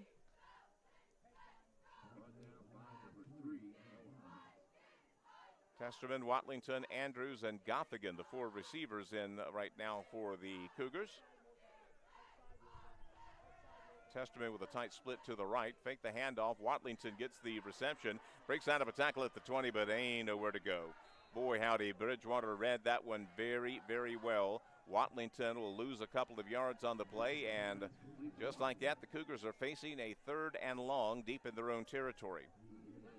That was a good read. Even though the first guy up didn't bring Sean Watlington down, he knocked him back and let the rest of his posse get over there and lay on the hands.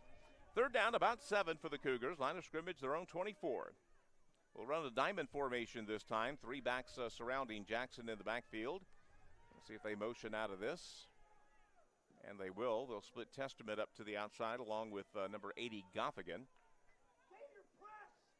Back to pass is Jackson. He throws it. It's going to be picked off, and it's going to be an interception return for the touchdown. It was absolute miscommunication on that one because there was no Averett receiver in the same congressional district as that pass. Bad turn of events there, and instead of fighting to get back into the ball game now, the Cougars are relegated to trying to fight to keep this one from getting out of hand. 31-10, Bridgewater pending the conversion. There was a massive miscommunication by somebody on that play because Bryce threw it out with all kinds of confidence, and there was no Averett receiver there. Hendren on for another extra point.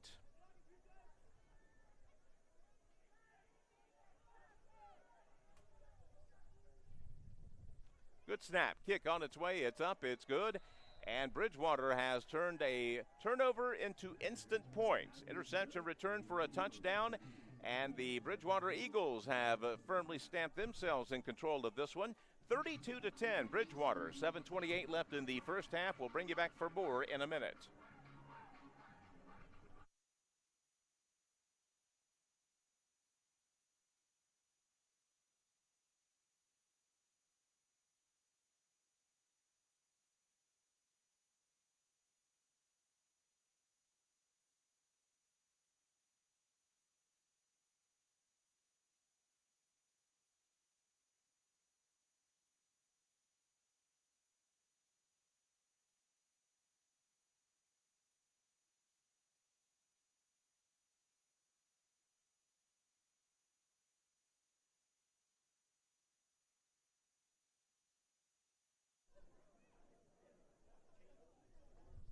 Big series of events there. Again, the Cougars with the football. For a moment, you think we're going to start at their 42, have a chance to cut into the double-digit deficit, but no, it was a holding penalty. Bring it back to the 21-yard line, and on a 3rd down play, a pick 6 by Bridgewater.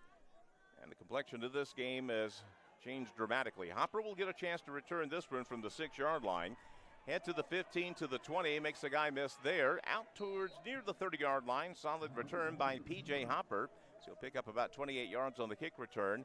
But Averett now is deep in a hole, 32-10. Still a whole lot of action left here in the first half. 7:21 mark. You got to have a short memory if you're a quarterback. Forget that last interception. There's not a thing you can do about it now. The only thing you can do about it now is to lead a scoring drive. Shy Watlington will be the tailback out of this set. Again, with Draylon Martin out, it's become a 3-headed monster at tailback. Shy's older brother, Sean, will go out wide to the right by himself. Gothigan and Andrews to the left. Flags on the play before the ball is snapped. We'll see delay of game. Wow. That's the kind that put coaches in retirement homes before their time. Right after the kickoff, you come up to the line and you don't do that. Can't afford to make those little mistakes. Testerman and Goffigan are in, lined up to the left. Sean Watlington to the right. Got a tight end right as well. Put a tight end in motion, and Shy, no, it's going to be a pass. Right-hand side, looking for Sean, incomplete. Good coverage out there by the cornerback, as that was a streak pattern intended for Sean Watlington, but it would have had to have been absolutely picture perfect to even have a chance of being caught. That's how good the coverage was. And it's incomplete, and it is now second down and 15 for the Cougars. Donnybrook out of Norman, Oklahoma. The Sooners score. They lead UCF 24-23. The other BC Eagles that look identical to these, Boston College, they're ahead of Georgia Tech in Atlanta, 37-23. Second down and 15 for the Cougars. Two wideouts to the left. Counter handoff to Shy. Waits for room to develop. Gets out. Back to the original line of scrimmage and a couple of more. Move it to the 32. So give Shy 7 yards to at least put the Cougars in front of the chains on this third down attempt. Andrews will come in for Williams, so we'll go to a 4 wideout set. Cougars have 3 guys in red signaling in plays. Only one of them counts, and only they know which one. So doubles formation, 2 wideouts to either side. Straight drop back by Bryce. Fakes it, throws it, intercepted. 45-yard line. Return down to the 25, the 20, and he'll be knocked out of bounds at about the 15.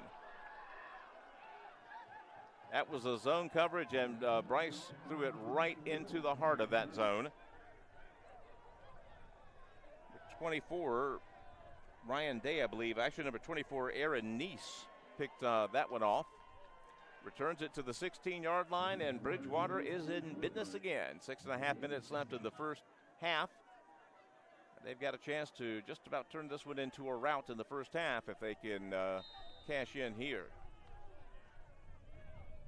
Interceptions on their last 2 possessions for the Cougars. Absolutely the last thing they needed. Trips left for the Eagles. Green is the lone receiver to the right. Same personnel. Bateman is the quarterback. Puts a man in motion. Straight drop back by Bateman. He's looking to his right. Incomplete. Trying to find the slip screen receiver that time who went into motion. Number 2 on the intended receiver, Drumgoole, kid out of Dinwiddie High School. Incomplete pass, second down and 10 for the Eagles.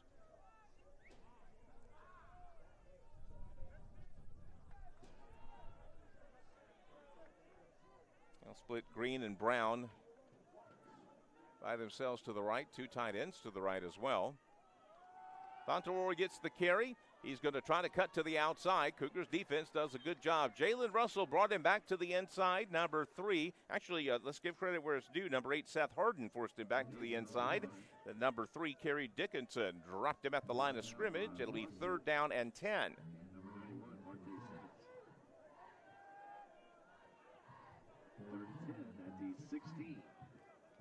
They'll shift personnel and put Drumgoole and Brown out to the right and Green to the left.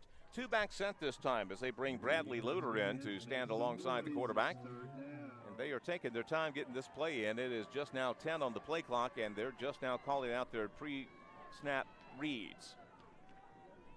2 back set this time. Back to pass, Bateman. He's got time. Throws it to the quarter. It's going to be caught at the 5-yard line, just enough for a first down. Found a sweet spot in the zone. He delivered a good pitch out there to Drumgoole. It's complete.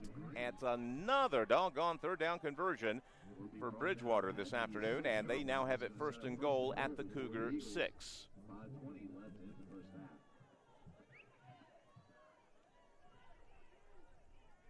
Cougars defense has been on the field an awful lot here in the second quarter. And again, boy, Bridgewater just takes their time getting to play from the sidelines. They break their huddle with 13. Of course, that they're still using a huddle makes them an outlier among college football teams. 5 on the play clock. They got to hurry to get this one off. Bateman sets him down, puts a man in motion. There's nothing on the play clock. Yeah, you got to back him up 5 yards. They just took forever that time. You could see that coming from a mile away, or unless they get him a time. No, they'd have no timeouts. That's right. They burned all their timeouts. So they will have to take the 5-yard penalty. That moves the 1st and goal back to the 11-yard line. Now, both teams are leaving the field here. The Cougars call a timeout on defense? Okay, yeah, they're telling the Averett coaching staff, it's not a timeout. We got to play ball here. So the Cougars will break their impromptu defensive huddle and get back out on the field. 4:47 in the first half. Bridgewater already with a commanding 32-10 lead, looking to add to it on a 1st and goal from the 11 after the penalty. Put their tight end in motion. Fake the handoff. Back to pass Bateman. He just throws this one out into the woods. It's going to land in Sandy Creek over there. He was getting a whole lot of pressure from the middle of the Averett defense on the blitz. Number 33, Trey Maxwell, helped with the pressure. Bateman, yeah, that's intentional grounding. Yeah, there's no doubt about that.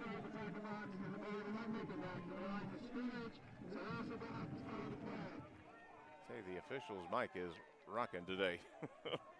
So, yeah, that was clearly intentional grounding. He was not outside the pocket, and there was no receiver in the same area code as that pass. So they'll back it up to the 24-yard line. It's 1st and goal, 2nd and goal, also down again from the 24. Trips left. Green by himself to the right. Empty backfield. It's actually quads to the left. Bateman back to pass. Got time. Throws it over the middle. Incomplete. Cougars defense was there. Good job again by both tiers of the zone there. Number 8, Seth Harden, had the immediate coverage there. Outside backer for the Cougars. And it'll be 3rd down and goal from the 24. If you're Bridgewater, again, you do have a comfortable lead. Keep that in mind, but you're almost tempted just to run a play towards the middle of the field, get a few yards, and set your field goal kicker up for 3, because it's going to be getting 24 yards in 2 plays is not an ideal situation. They'll run the quads to the right-hand offensive side. Another empty backfield for Bateman. Quarterback out of Heritage High School in Lynchburg, Virginia, takes a straight drop back. He's got all kinds of time. Still has more time. He's just going to throw it away. Discretion, the better part of valor, and all that. And it'll be 4th down, presumably field goal time now for Bridgewater. So give a tip of the cap to the Cougars defense for still playing hard, trying to keep them out of the end zone, and they will evidently do that. And Hendren comes on for a field goal. Made an earlier attempt this evening.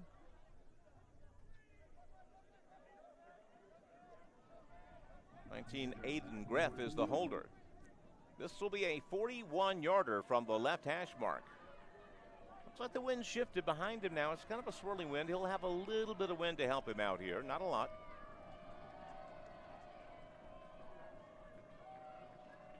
Snap. Kick is on its way. It has the distance. Does it have the accuracy? No. Missed it wide right, and the Cougars defense will hold. Maybe the offense can get a little momentum before half here. The last 2 drives have ended with interceptions. Cougars now have the ball, their own 24-yard line. 4:18 left in the first half, still a commanding 32-10 lead for the visitors from Bridgewater. If you're looking ahead on the Averett schedule, only one more home game after this afternoon. Cougars travel to Shenandoah next week, and then just down south to Guilford the week after that, and they close out here November the 11th against Ferrum.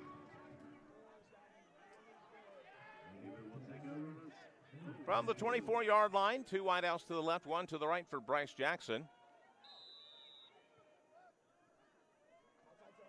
Set her down. Litton gets the carry, looking for room. Breaks a tackle, gets ahead to the 30, maybe the 31-yard line. So solid 7-yard pickup on 1st down. We have an injured Eagle on the field, and that is the Tunstall High School product, number 97, Preston Turner, who's slow getting up.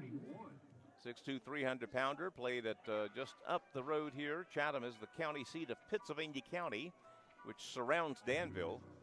Now, again, for those of you listening in from out of state, Danville is what's called an independent city. They are not part of Pittsylvania County. We have independent cities in Virginia. And so, for 97, Preston Turner went to Chatham High School, and Chatham is the county seat of Pittsylvania County. About 15 minutes up the road from here, depending upon a couple of stoplights. He'll walk off gingerly, but under his own power, and it'll be 2nd down and 3 for the Cougars, trying to make a dent into this big 32-10 lead being sported now by the Bridgewater Eagles. Ball is ready for play. 2 wides to the left, 1 to the right, tight end to the left. Fake it to Litton. It's going to be a short pass complete and dropped immediately. Christian Williams will get back to the line of scrimmage, and that is it. 0 yards on the completion, and it'll be 3rd down and 3 for the Cougars. Actually, 81 Williams on the catch. I called it Testerman there. I'm pretty darn sure it was 81. Anyway, Chuck. 3rd down and 3 now from the Averett 31-yard line. 3.5 minutes left in the first half. Split Goffigan, and I believe it's Andrews out wide to the right. Sean Watlington is now in motion. He'll go to the offensive right. Jackson fakes the handoff, throws it to Watlington. He gets the catch, breaks a tackle, gets a first down. Boy, he had to concentrate on making a juggling catch while knowing that there was a guy coming up to bring him down.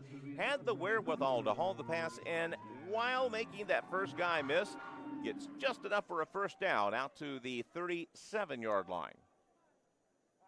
Big 3rd down conversion there for the Cougars as they'll keep their defense off the field. That's something we haven't been very, very good at doing this afternoon.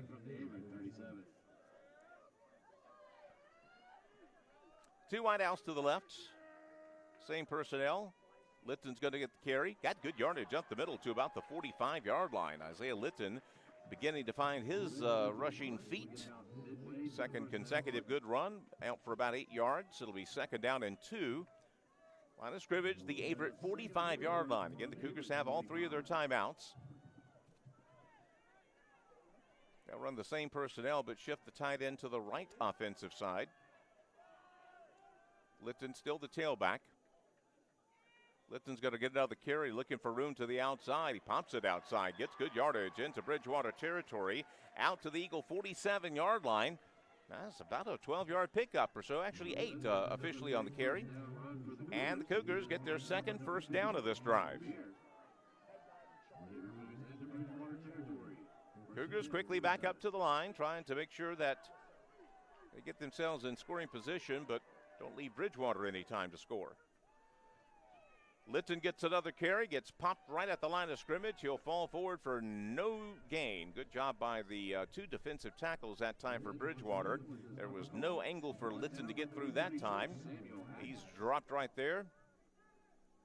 Williams will come out. Testerman will come in as we'll go to a 4-receiver set here.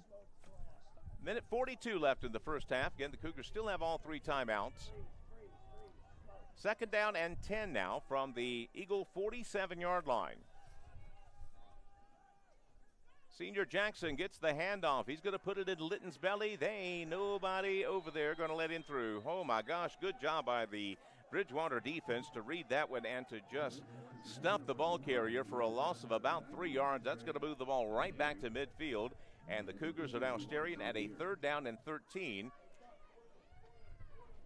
And they're not going to rush up to the line. They're going to try to burn some clock here and make sure that if they don't get the 13 yards here, that Bridgewater, when they get the football back, doesn't have enough time to do anything with it. Bryce will set him down. Still 10 on the play clock. He'll take the snap. We got a new quarterback in. A left-hander is going to pass it complete to Isaiah Litton. It'll get only a few yards. We threw in a quick quarterback change there. Number 9, Saquon Harrison came into the ball game. And short completion is going to be 4th down and 6, and the clock still rolls. Again, Bridgewater cannot stop the clock, and the game clock and the play clock are about the same.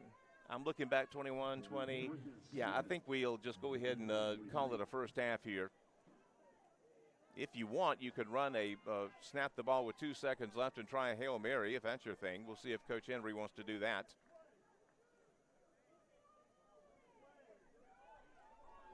2-1. He does call a timeout with 1 second left on the clock. So he's going to set up a one shot at the end zone situation here.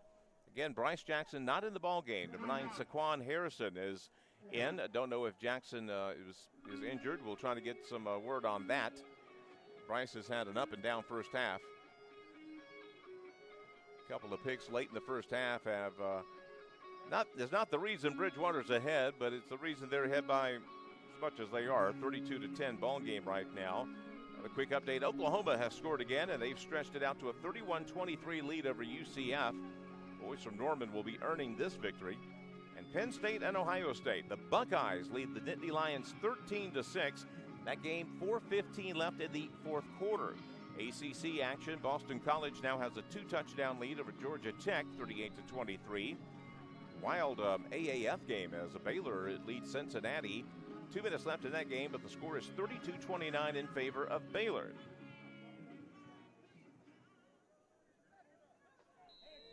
And so presumably we'll run a Hail Mary type play on what will be presumably, barring a defensive penalty, the last play of the first half. Jackson is back in for this one. He's going to roll to his right, try to buy himself some more time, and the ball slips out of his hands, incomplete. Poor Bryce was trying to throw it, and it's going to be picked up. They're going to call it a fumble, and the Cougars will tackle the ball carrier, the defender, before he has a chance to do anything. Again, that was a fumble by Bryce. He never had his hand was going forward, but the ball just trickled out. So technically a fumble and a turnover, and a kind of an inauspicious way to end the first half. Cougars took it on the chin of the first half. No two ways about it. They find themselves in a 32-10 hole. We'll take a few minutes for break for halftime here. Come back with some first half stats and much more. Again, the halftime score, Bridgewater 32, Averett 10. Back in a few, folks.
And welcome back to Frank R. Campbell Jr. Stadium. Halftime festivities wrapping up here at Daly Field. Cougars find themselves in a 32-10 hold to the Eagles of Bridgewater College. First half stats looking kind of like you might expect in a 32-10 game. The Bridgewater Eagles racked up 204 yards of offense, and the Cougars countered with only 134. 12 first downs in the first half for the Eagles as opposed to 11 for the Cougars. Cougars have actually had a little success running the football this afternoon. 15 rushes for 72 yards. They've held the Eagles to 49 yards rushing, but passing the ball, Bryce Jackson's had a rough afternoon. No two ways about it. 9 of 21 passing, no touchdowns, 3 interceptions for the fifth-year senior. Again, 7 of 19 passing. Leading rusher for the Cougars, Isaiah Litton, 10 carries for 53 yards. The only touchdown in the first half by the Cougars, scored by Shai Watlington on a short 4-yard run. Kennedy Fauntleroy, the leading rusher for the Eagles this afternoon, 11 carries, 62 yards. He has 2 touchdowns. Jayseer Bateman, who's gone the entire way at quarterback this afternoon. Again, the Eagles had been sort of shuttling quarterbacks 2 and even 3 in a game this year. Bateman's gone the distance so far. Solid first half, 10 of 19 passing, 155 yards.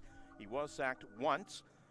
3 catches by Montez Green for 41 yards. Cedric Drumgoole, 2 catches for 47 yards.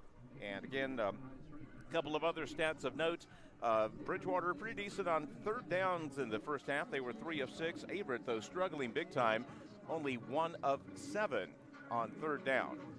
Of course, the Eagles won the toss and deferred, and that means they will receive the second half kickoff here from Will Cavanis as the Cougars are, again, playing mostly for pride. Again, 32-10. It's a 3-score game. Nothing is out of the question, but again, when they broke the halftime huddle here, you could hear one of the coaches screaming, "Folks, guys, it's 0-0. Let's win the second half." And that's got to be your mentality right now.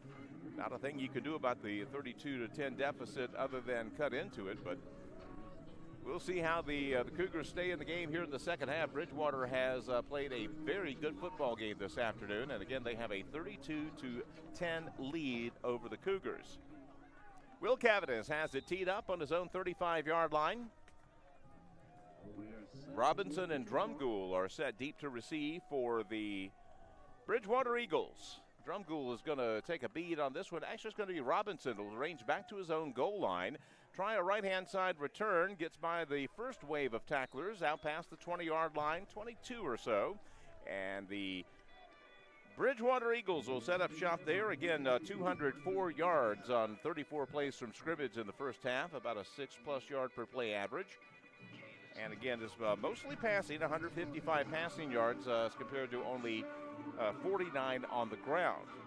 19 passing plays as opposed to 15 rushes in the first half.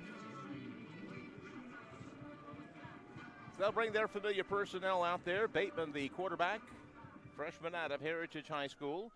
Kennedy Fauntleroy, the big junior, 210-pounder from Baltimore, Maryland, will be the tailback. The Eagles will split 2 wideouts out to the right, 1 to the left. Ball is spotted at the 20-yard line.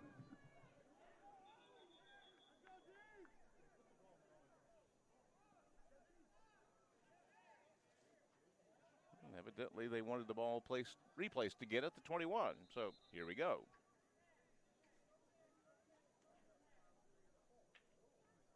I don't know what the holdup is now. They're going to move it to the right hash mark. Oh, left hash mark. Okay.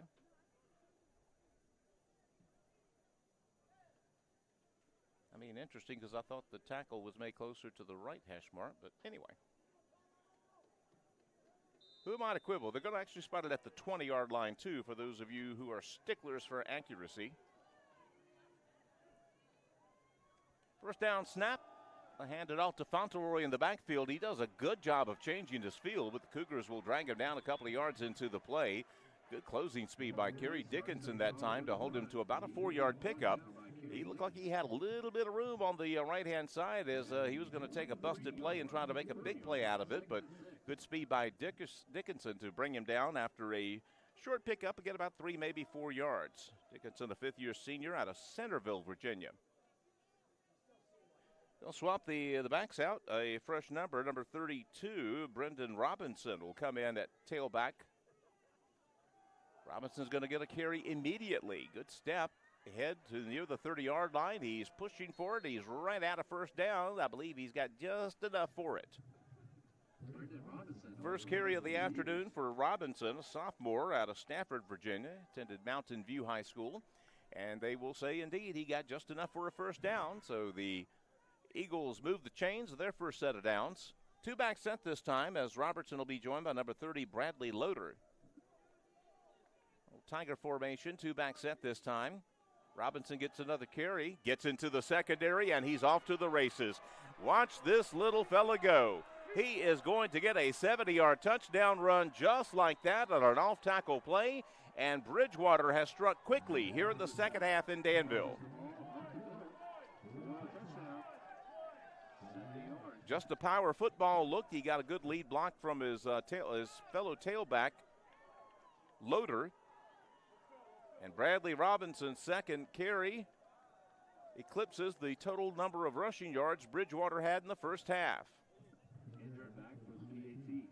Jack Hendren's been perfect this afternoon on extra points. Griff will be the holder. Good snap. Kick is up. It's on the way. It is good. And the Bridgewater Eagles have come out like gangbusters here in the second half. A 70-yard touchdown run on their second play from scrimmage. And it's becoming a blowout, 39-10. Bridgewater over the Cougars. We'll bring you back in a minute.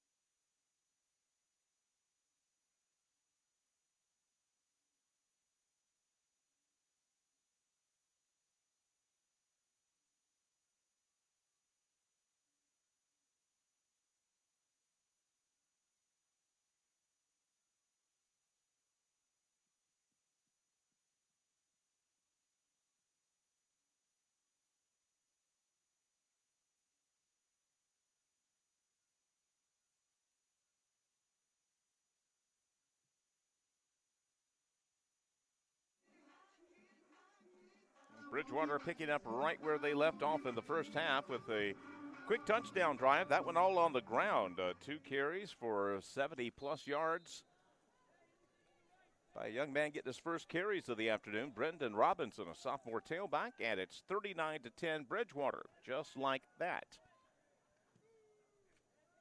Hendren's kickoff is going to be fair caught at about the 20-yard line, as the Cougars will just take the kick where it laid. Nazir McDonald called for the fair catch and made it at about the 20-yard line. And the Cougars offense, which suffered 3 first-half turnovers and was held to only 134 total yards, will take the field. Isaiah Litton will start off at the tailback in the first series of the second half. Split Troy Testerman out wide to the left. Gothigan, Andrews, and Sean Watlington will be the trips to the right. Bryce Jackson, 3 picks in the first half, will settle him down. Playing for pride here. 3-man defensive front. It's going to be a handoff and not much shaking. Oh my gosh, what a broken tackle by Litton. He absolutely was smothered a yard into the play, broke contact, rolled to his left, and gets upfield for about a 13-yard gain. Unfortunately, it looked like he might have turned his ankle on the tackle, so he'll have to come out.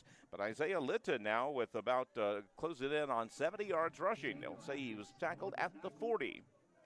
At the 40-yard line, that's good enough for a gain of 15. Injury to Litton will bring Shy Watlington into the ball game. Doubles formation this time as we get 2 wideouts to either side. Bryce looks over the defense, checks out the line. Shy gets the handoff, looking for room to the outside. Not an awful lot. He'll get what he can. Good job by Bridgewater to close off. He was trying to get to the outside, but they forced him back in. And they'll hold Shy to a pickup of about 3 yards. And Shy has the only touchdown for the Cougars this afternoon. So we'll run trips to the right this time. Not really a true trips because Sean Watlington's lining up in more of a tight end type set. Second down and 7 for the Cougars from their own 43-yard line. Snap to Bryce. Shy Watlington gets the handoff. Good job by the right defensive linebacker. Good second effort, though, by Shy as he gets it back to the line of scrimmage when he was facing a loss on that play. Good job of Bridgewater reading that, number 61, I believe, for Bridgewater coming in to force the play back to the inside. Actually, it was number 51, Kyle Beard, who forced Watlington back to the inside. He gets 0 yards on the carry. It'll be 3rd down and 7 for Averett.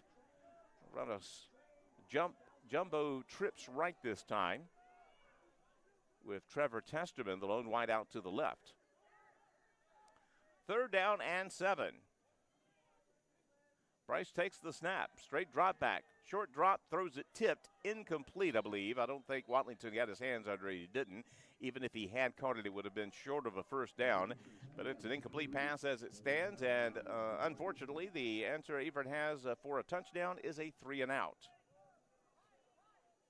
Mason Smith on for his 4th punt of the afternoon. Averaged 42 yards kick, including a nifty 50-yarder with no return in the first half. Tate Leach is standing on his own 14, 15-yard line. Mason gets a good snap. Pressure, but he gets it away. A good kick. Tate will get away from this one, and it takes an Averett roll, unfortunately, just into the end zone. Boy, Mason almost had a monumental kick that time. But instead of the 1-yard line, they'll move it out to the 20-yard line. Bridgewater looking to add to their 39-10 lead here in Danville, Virginia. It has been mostly Eagles today here in Danville.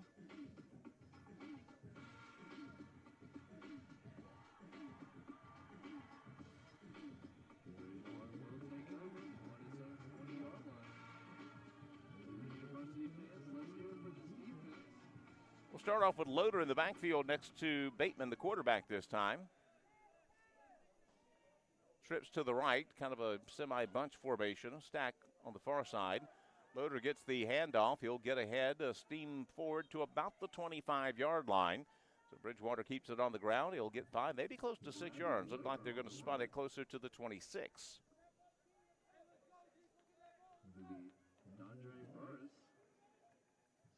Bridgewater taken to the woodshed last week by Randolph Macon. Now they are flexing their muscles again this week. Trips left this time. Loader gets another carry, and he's going to get a face full of Averett defender. He'll get back to the line of scrimmage, plus a foot maybe, and that's going to be it. It'll be 3rd down, about 3. Kind of a long 3, a short 4 on the way here for the Eagles. It'll be 3rd and 3 at the Bridgewater 27-yard line. Averett University, let's hear it. 3rd down. Empty backfield this time as they'll put trips to the left, put 2 wideouts to the right. Freshman quarterback Bateman sets him down, claps his hands, says, let's go. 3rd down and 4. Bateman with the snap, short throw to the left. It's going to be caught by Drumgoole, tackled immediately, but he has a 1st down. He went against his body that time, did Drumgoole, to bring that one in. Pass was a bit wide, but sure hands by Drumgoole from Dinwiddie High School, and it'll be 1st down for the Eagles. Line of scrimmage, the Eagle 34. Another empty formation. Trips right, 2 to the left for Bateman.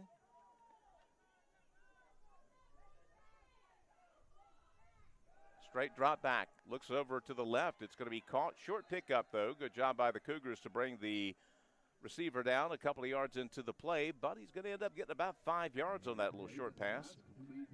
Bridgewater's very, very comfortable with that short passing game. Bateman, again, kind of functions as an extended handoff. 2nd and a half of the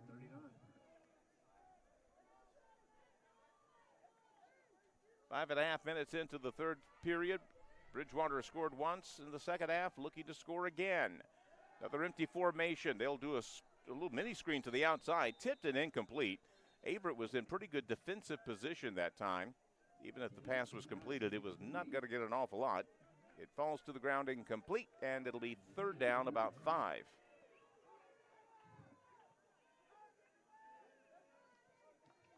Tried a little slip screen on the left-hand side that time. They'll bring Loader back into the ball game. Haven't seen Fauntleroy here in the second half. Their ordinary starting tailback. Trips to the right. Bateman looks back to the sidelines. Puts a man in motion. That's Drumgoole. Straight drop back. Looking to his left, throws it incomplete. Good coverage that time by the Cougars on the short side of the field. Number 23, Damian Payton, was in position to make sure there was zero chance of that pass being completed. And the Cougars defense has forced a punt. See if P.J. Hopper can work a little bit of his magic this afternoon. He's had one very good kickoff return. Hopper in the first half had 6 kick returns for a total of 107 yards.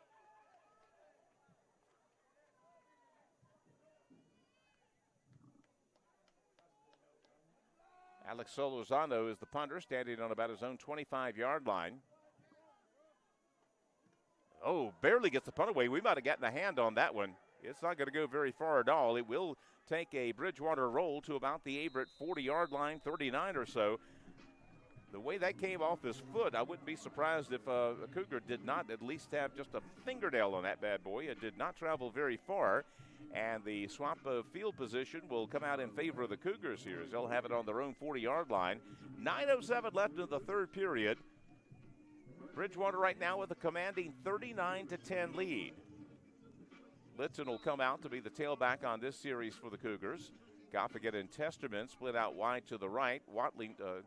Gaffigan and Testerman, we should say. Watlington is to the left this time.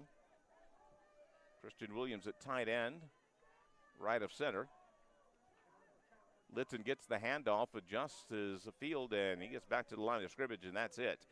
He was trying to go up to the right's A gap, and then nobody home, trying to shift his field, and found another tackler sitting there waiting for him.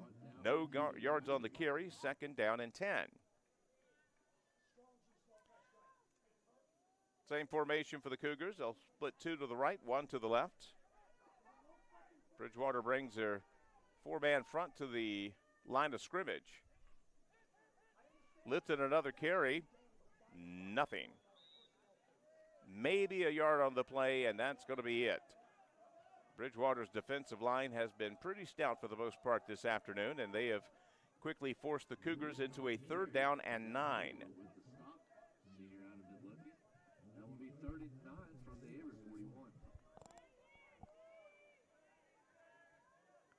Averett will go to their doubles formation. That's 2 wideouts to either side. Litton, the lone tailback, to the left of quarterback Bryce Jackson. 3rd down and 9 for Averett. Got to get it right to midfield to keep the possession. Straight drop back from Jackson, looking to his right. He throws it. It's caught by Andrews. He falls, but he gets the 1st down. It's a good little deep out pattern that time, and Bryce, that's probably the best ball he's thrown this afternoon. He put it right between the 1 and the 7. Andrews stumbled after he caught it, but big 3rd down conversion there for the Cougars as they try to cut into this big Bridgewater lead, 39-10 Eagles. New line of scrimmage is the Bridgewater 48-yard line. 2 eyes to either side for the Cougars, as Bryce Jackson makes his pre-snap reads. Wanted to throw it short. Now going to cock, fire, looking over the middle. Sean Watlington catches it, 15-yard line, 10 to the 5-yard line. Bryce Jackson bought himself just a little bit of extra time. Sean Watlington saw the break. He went on a post pattern, and Bryce put it right in the breadbasket. That's a solid pickup down to the 5-yard line. 1st and goal for the Cougars. Bryce wanted to throw it short. That short pass was not there, though, and then it became kind of a scramble drill as he moved to his left. And good job by Sean Watlington recognizing his chance to go deep and maybe get one quick one on him, and he almost did. Pass was right there. So we'll put Isaiah Litton in the backfield. 1st down and goal from the 5-yard line as they split up 2 to the right. And again, we heard the coaches up here screaming about some personnel issues, and right after that, evidently they did not have a personnel to match the play. We're going to go ahead and take a brief break during the timeout. When we come back, it'll be 1st and goal, Averett. See you in a second, everyone.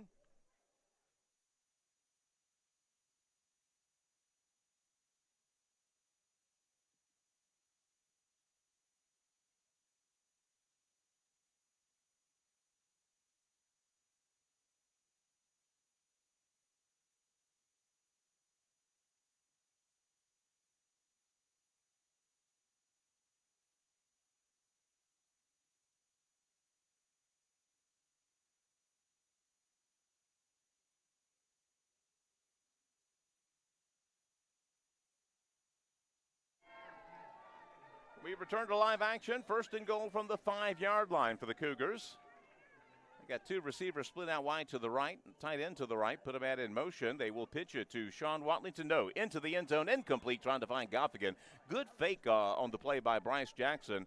That was a well-thought-out play, but it was number 81, actually, Christian Williams, I believe, who was the intended receiver, and that one had very little chance. Falls incomplete. It'll be second and goal from the 5. We'll see if we'll run to Watlington and Testerman out wide to the right. I believe we got a tight end, Calvin Speed, and a freshman. Keeper by Bryce, corner of the end zone, looking for Sean, incomplete. He was trying on that little fade pattern that has become his favorite. Bryce was on a dead sprint throwing that ball, and it was overthrown. Hard angle on the catch there, and it'll be incomplete, and third down and goal from the 5. Two tight ends will come out, two receivers will come in. Goffigan and Andrews will join Watlington and Testerman. Testerman will split out wide to the left. Watlington, Goffigan, and Andrews will split out wide to the right. Isaiah Litton still the tailback out of this set. Set him up, and Bryce Jackson will get the snap. A blitz, looking left side, incomplete. Trevor Testerman, the intended receiver. The cornerback was right there on top of him. And, of course, fourth down and goal from the 5, and the Cougars going to go for it, down 39-10. Field goal is not even cosmetic at this point. Tried to find Testerman on the matchup, but the defensive back was all over him. Good defensive coverage there. Fourth and goal from the 5-yard line. Watlington and Testerman to the left. Now, Watlington's going to go in motion and sort of line up as a tight end out of this formation. Andrews and Goffigan are to the right. Bryce looks over the defense, calls the signals.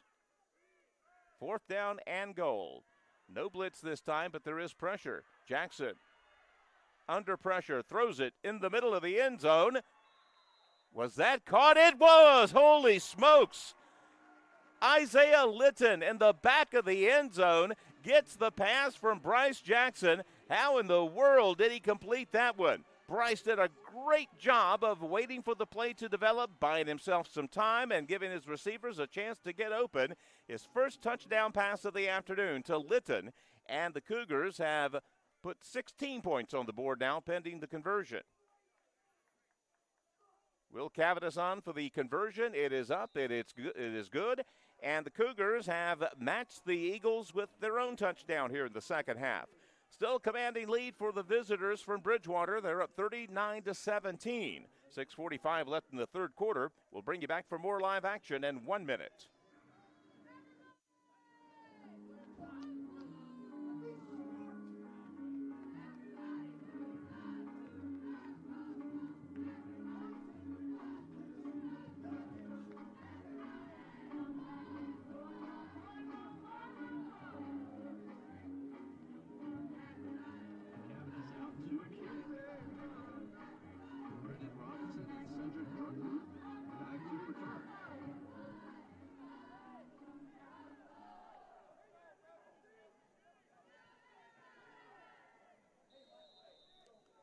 Cavitas on for the kickoff, 39-17. Cougars still trail, though, but like to see that offense lighten up like that.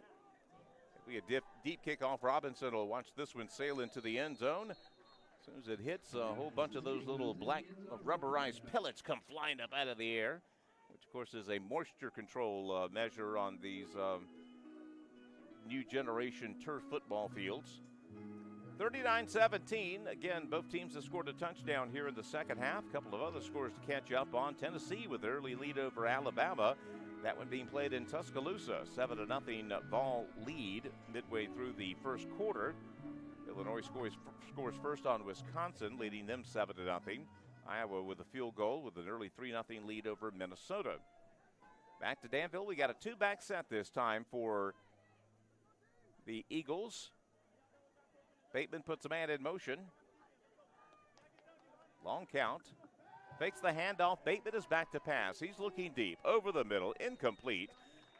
looking over the middle originally and then went back to the left, but Kerry Dickinson had blanket coverage on his receiver. Check down did not work. It'll be an incomplete pass, 2nd down and 10. They'll bring up 2nd and 10 at the 25. Don't think we're going to be here long enough to get the effect of the shadows here. That sun, even on a comfortable day otherwise, that sun beating right down on you you feel it. 2 split outs to the right, 1 to the left this time. Bateman will hand it off to Fauntleroy. Will get ahead to the 30-yard line. 2 Cougars combined on the tackle there, about 5 yards into the play. And the Eagles are now looking at a 3rd down and 5, maybe 3rd and 4. I believe they gave him 6 yards on that play, as they will spot it at about the 31-yard line. The 3 Brown will come into the game now as they'll shift in personnel. Number 10 Johnson goes out.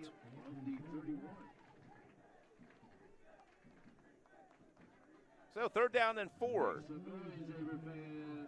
Cougars defense needs to get the ball back quickly if Averett's going to have a chance of what would be a miracle comeback here. This time the pass is going to be batted down. Good job on the slip screen, the pressure that time by senior linebacker Roland Norfleet III. Gets a hand on that one. It's an incomplete pass, and the Cougars defense, hands off to them. They have forced an Eagle punt. Norfleet III with the breakout. I want to see PJ get a good return here. He's standing on about his own 35-yard line. Solorzano standing on about his own 17. It'll be his 3rd punt of the afternoon. Good snap. Cougars get a little pressure. This is high, very high, but not very deep. Fair catch called for by Hopper, and he will catch it literally on his knees at about the 31-yard line. And so the Cougars offense, if they can keep a little momentum here, move the ball down, score, who knows? Journey of 1,000 miles begins with a single step and all that jazz. You know how that works. 24, the Alaska assassin, Gabby Soto, will be the tailback on this series of downs. Watlington will split out by himself wide to the right. Testerman and I believe that's Gothigan to the left.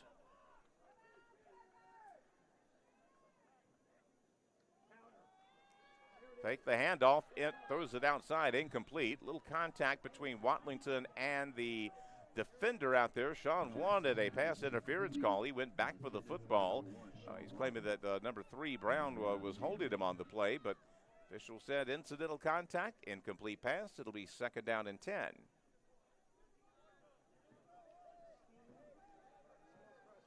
Avery tried a straight-up play-action fake that time, and it was still good coverage, though. The defender was right there to make a play. 2nd down and 10.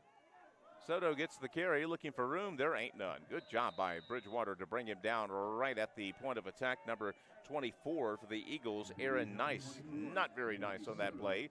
Drops him back for about a yard loss, and the Cougars suddenly are looking at a 3rd down and 11. Williams will come out, and Andrews will come in as we'll go to a 4-wide receiver set. We'll start with trips on the left. Sean Watlington out of the slot formation to the left. That is Testerman by himself to the right. Now Watlington goes in motion. Bryce, straight drop back. Looking to the right-hand side, it's going to be intercepted.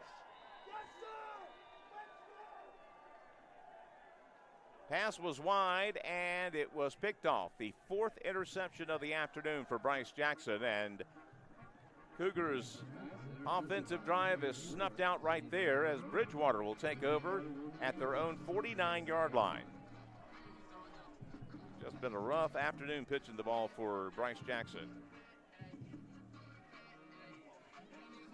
Just under 5 minutes left in the 3rd quarter. 2 wides to the right, 1 to the left. Bateman, the quarterback, gets the shotgun snap, hands it off to Fauntleroy, who will get upfield. Free safety missed a tackle. Fauntleroy on the right side, 25 to the 20. He'll be knocked out of bounds at about the 15-yard line. Free safety came up to try to make the tackle about 6 yards into the play and just whiffed on it badly. And Bridgewater is on the verge of scoring here. They'll have it at the Cougar 14-yard line after that pickup. At the Averett 14.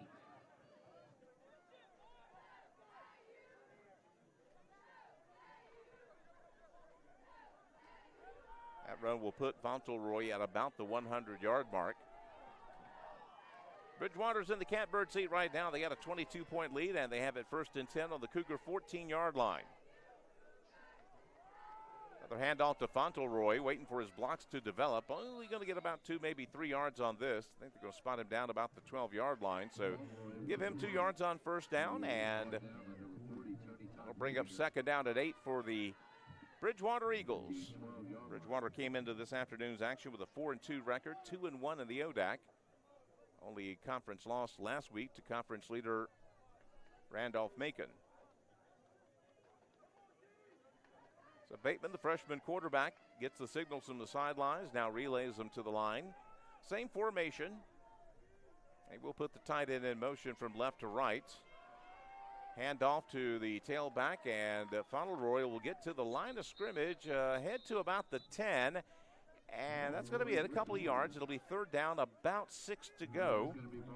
Cougar lost his helmet on the play, and he'll have to come out for this play. So we'll shift our defensive lineman out. 3rd down and 6 for Bridgewater from the Cougar 10-yard line.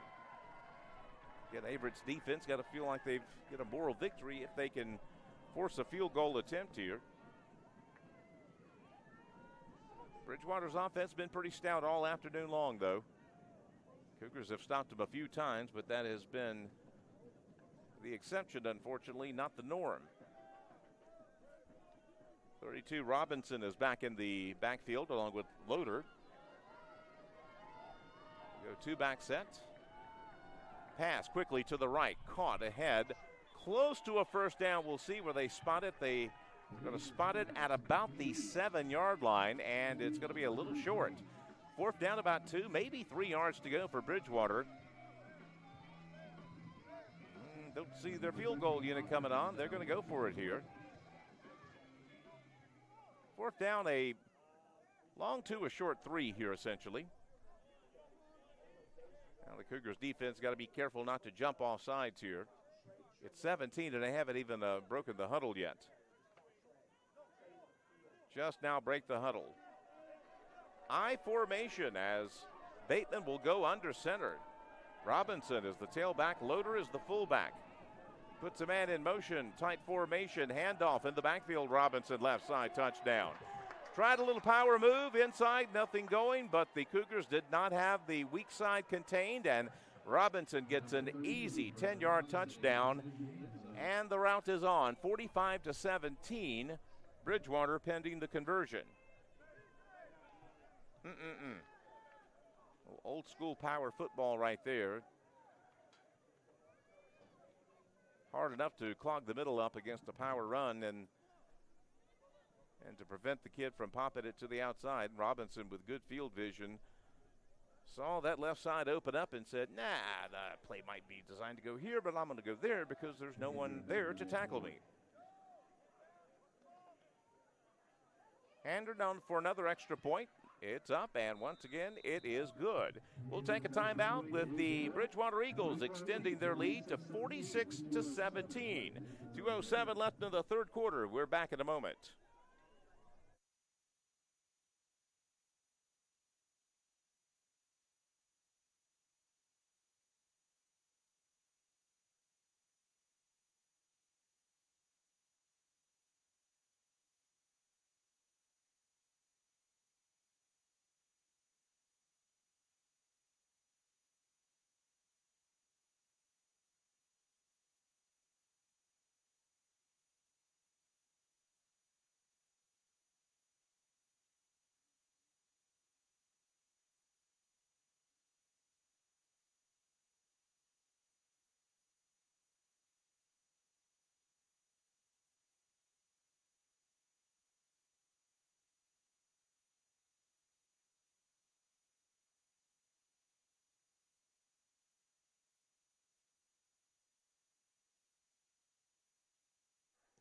Subsequent kickoff is high and not terribly deep as Litton calls for a fair catch at the 13-yard line. That'll move it out to the 25, and that's where the Cougars will operate with 2 minutes left in the third quarter.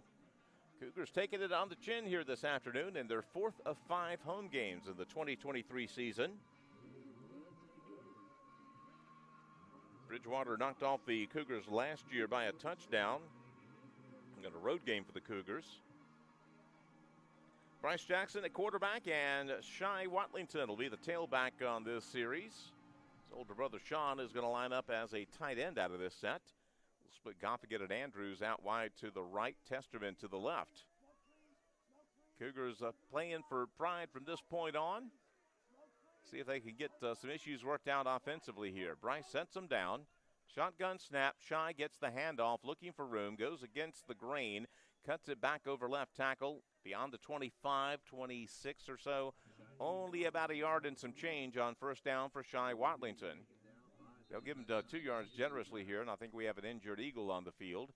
Shai Watlington played 3 years in Danville. And I said 3 years because he started as a freshman for Coach Nick Anderson's squad here. He transferred to Reedsville High School, just south of the border, Danville in Virginia, North Carolina, for his senior season, and was named a North Carolina All-State at tailback. Opted to follow his big brother's footsteps here to Averett University, and the Watlingtons have been productive. Shai has Averett's only touchdown of the afternoon, and of course Sean, the older brother, starting wide receiver, has been a touchdown machine for Averett this year. Touchdown receptions in 5 consecutive games for Sean Watlington, and he made some tough catches last week in the failed comeback attempt against Hampton-Sydney, including one on the last series where he just knew he was going to get drilled by a free safety on the sidelines. But he didn't alligator arm it. He went up and caught a big 30-yard pass there despite knowing he was going to get a decapitation hit. He took it and came back up and had another catch that gave Cougars at least a chance to tie that game last week and force an overtime. Right now, though, the Cougars find themselves down by a lot, by 29 points, 46-17. Ball ready for play, 2nd down and 8, trips right for the Cougars. Linebacker blitz coming. Jackson gets it picked up. He throws it short. Got to be complete to Goffigan. He'll dive forward for a first down. Good job by Goffigan of realizing where he was on the field. Coming back up, getting the first down, moving the chains. Good job there.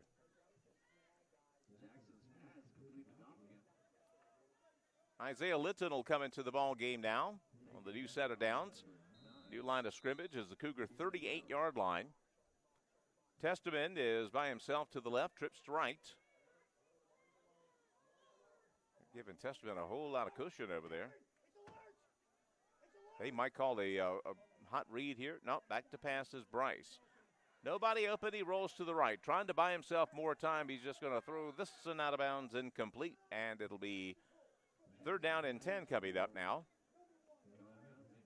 Offensive line gave Bryce enough time to find a receiver. Receivers just couldn't get open, though. Bryce bought himself a few more seconds by rolling to the right. Still nobody open, so him no longer in between the tackles. He could throw it out without an intentional grounding penalty. And we'll try it again. 3rd down and 10, actually 2nd down and 10 for the Cougars. Watlington and Testerman to the left. Goffigan and Andrews to the right. And Litton's in the backfield. Bryce gets the snap. He's going to throw a short one incomplete. The defender that time forced him to throw a much higher pass than he wanted to, trying to find Litton, his safety valve on that play, but pass sailed, incomplete, and now we have a 3rd down and 10. 1:18 to the third quarter. Bridgewater will switch in a couple of guys on defense. Cougars will keep the same personnel.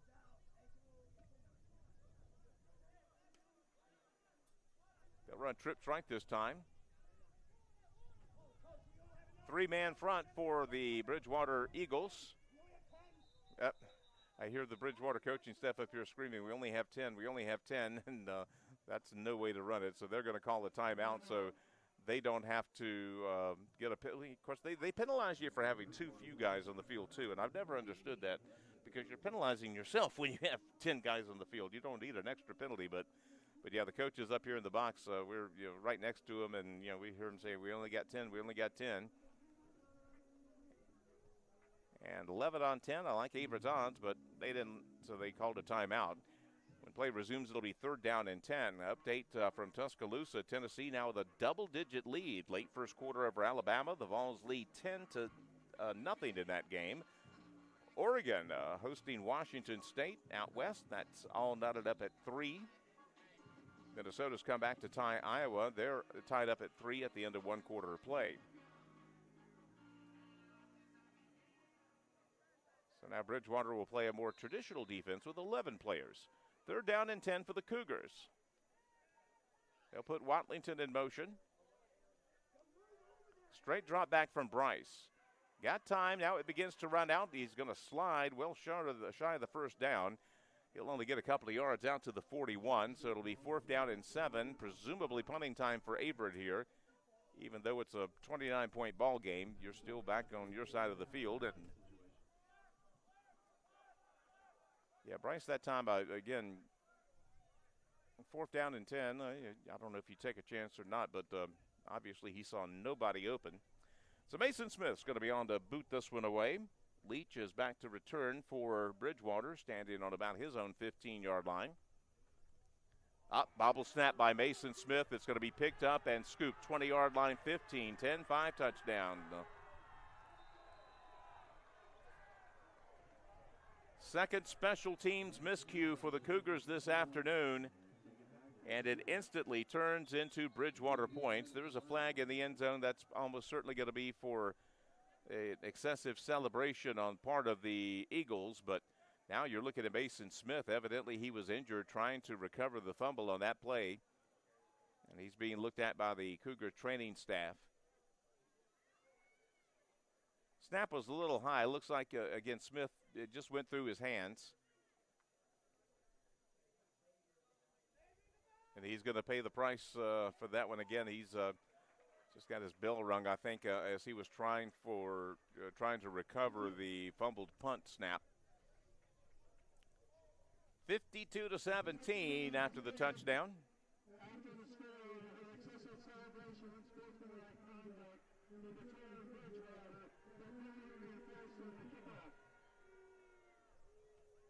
The Bluebirds come out here in Danville. Again, as we suspected, excessive celebration against Bridgewater, and that penalty will be assessed on the kickoff, as you heard. Hendren on for the extra point. He's been a busy young man this afternoon.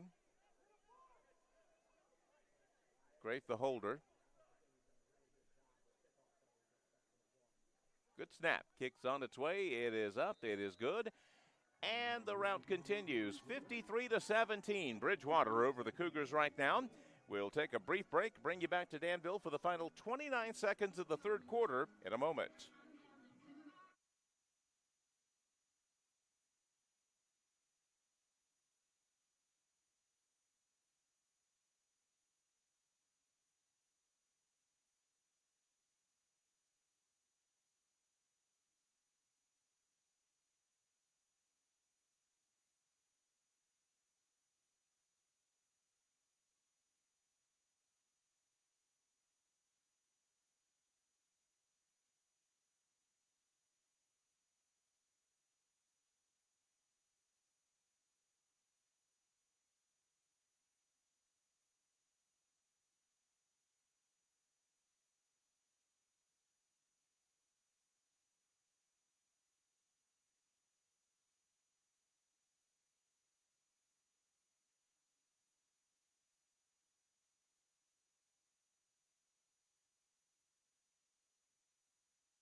With the penalty, the kickoff is going to come from the Bridgewater 20-yard line. Averett's deep guys have moved up to about their own 23, so maybe the Cougars can parlay the penalty into some good field position, but other than that, it's been all Bridgewater this afternoon, 53-17. Hendren is the place kicker.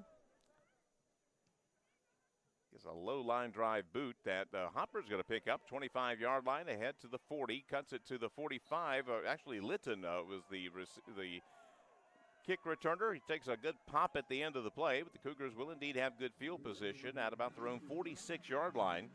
22 seconds left in the third quarter. And it'll be Cougar football. They'll spot it at the Cougar 45.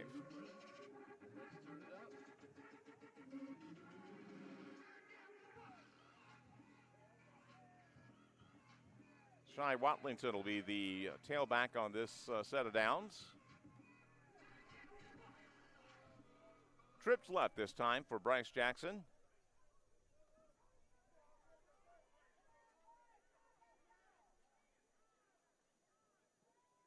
Keeper by Bryce on the read option as he'll move forward for only a couple of yards. Again, he was going to put it in Shy's belly and saw that there was nobody at home on the left-hand side. Again, Bryce, as your number one running option is not your favorite, but as long as he can move it forward, you'll most of the time take that. Only about 2 yards, though, and that's going to be the end of the third quarter. The Bridgewater Eagles are continuing to pour it on in Danville this afternoon. They have a 53-17 lead over Averett. We'll bring you back for the beginning of the fourth quarter in a moment.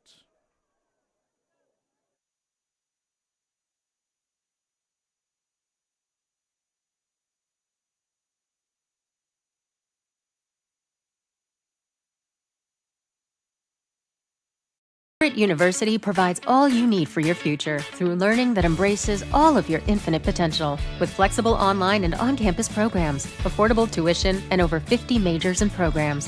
Visit allaverett.com. Are you all in?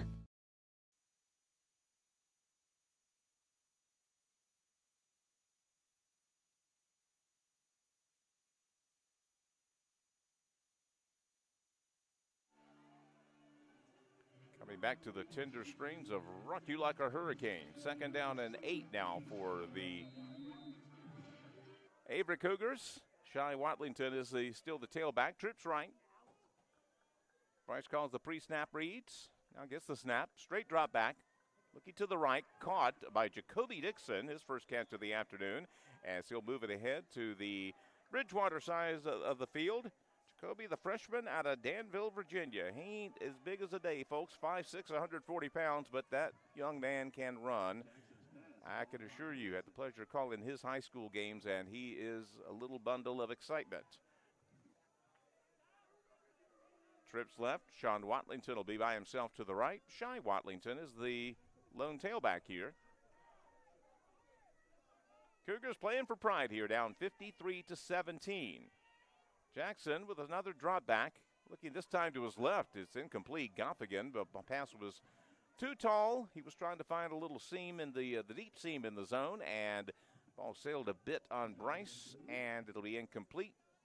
2nd down and 10. And Jackson's stats going to look rough today. 4 interceptions on the afternoon.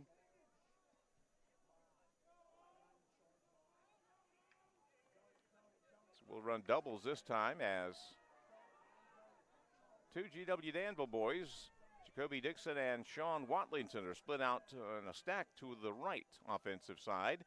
Jackson looking over the middle, throws it behind, incomplete, trying to find Sean Watlington on a little quick dig pattern. Pass was well behind him, incomplete, 3rd down and 10.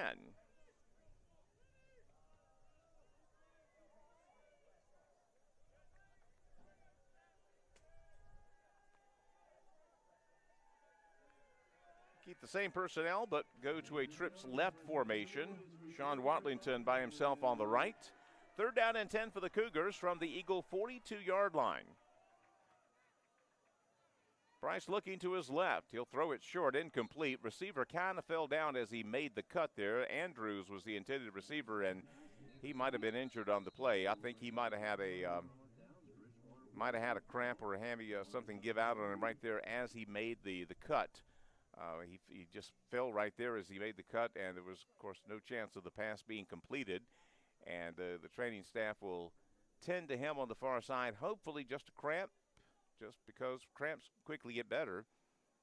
Pulled hamstrings do not. They're treating it like a cramp at least early on here, and that's going to be the case. Andrews will get up, kind of walk off the field with a little bit of assistance, but the fact that he's up very quickly indicated that He just cramped up right when he made that cut. So he'll get an escort to the sideline, and the Cougars going to go for it here. 4th down from the Eagle 42-yard line. It's a 4th and 10. Dixon and Sean Watlington in the game. Shy Watlington in the backfield.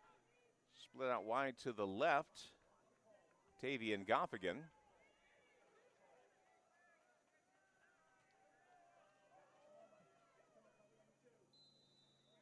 Ball ready for play. It's 4th down and 10 for the Cougars.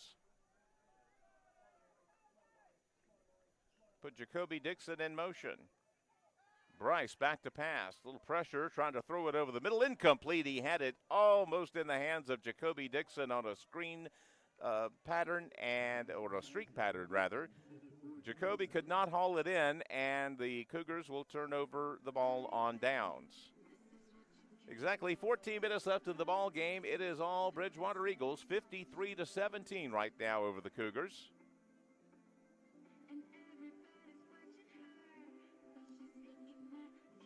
Beautiful day in Danville today, not a cloud in the sky, quite literally. That is beautiful a fall afternoon as you could ask for. So here come the Eagles, presumably looking mostly to run the clock out now. Bateman's still their quarterback. He'll hand it off to Loader in the backfield. He'll roll forward to about the 45-yard line. They'll say he got knocked down about the 44, so give Loader 2 yards on the first down carry. Tony Totten now coming into the game for the Cougars. Shuttling out, Marte Simmons will take a breather.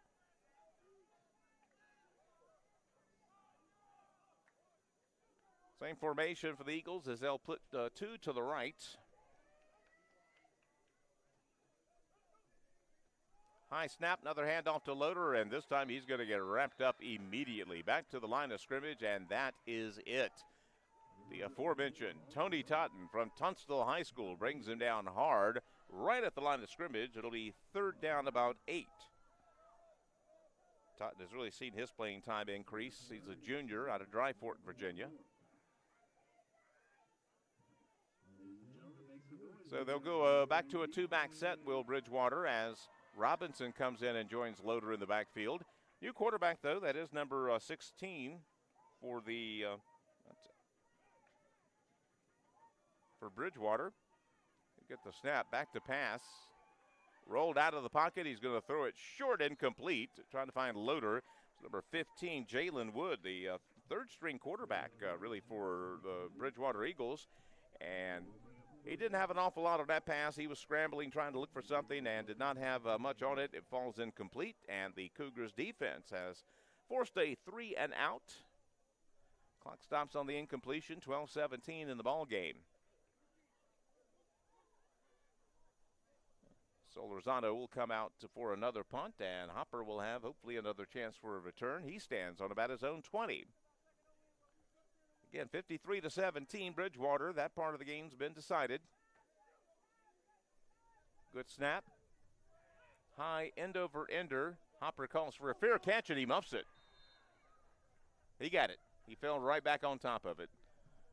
That's a hard thing to do, too, because you have to clearly signal for the fair catch. That means waving your hand in the air above your head in a very visible fashion, and then you have to bring that arm down and catch the football. He decided very late into that punt that he was going to fair catch it, and that's a hard thing to do. It's not easy. Number 6, Jackson Willis in at quarterback for the Cougars. He's a freshman out of Fletcher, North Carolina, played at North Henderson High School, getting some time now. We've got Soto in the backfield next to him. Handed off to the tailback. That's actually Litton as he gets upfield. Near first down, he gets popped at the 40-yard line, and a flag on the play as the free safety for the Eagles laid a shoulder pad into Litton right as he was going out of bounds.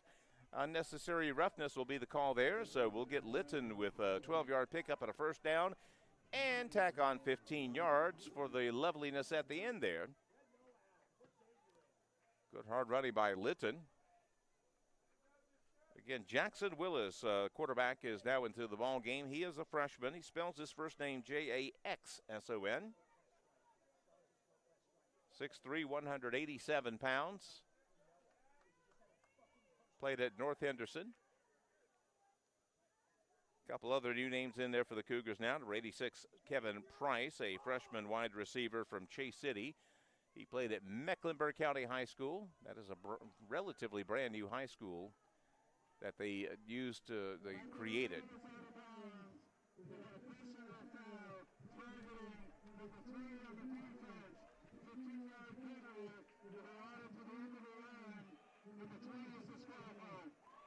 That's not going to be just a late hit. It's going to be a targeting late hit and an ejection. Number 13 for Bridgewater, who's not on our travel roster, is tossed from the game after delivering that shot to Isaiah Litton. Again, Litton was clearly out of bounds, or at least right there, and he just delivered a shot right to his noggin, and that's a no-no. 89 Brian Coley into the game for the Cougars, as we're going to be consulting the roster from here on out, as we're getting the backups some playing time here this afternoon. Getting the scores 53-17 in favor of Bridgewater.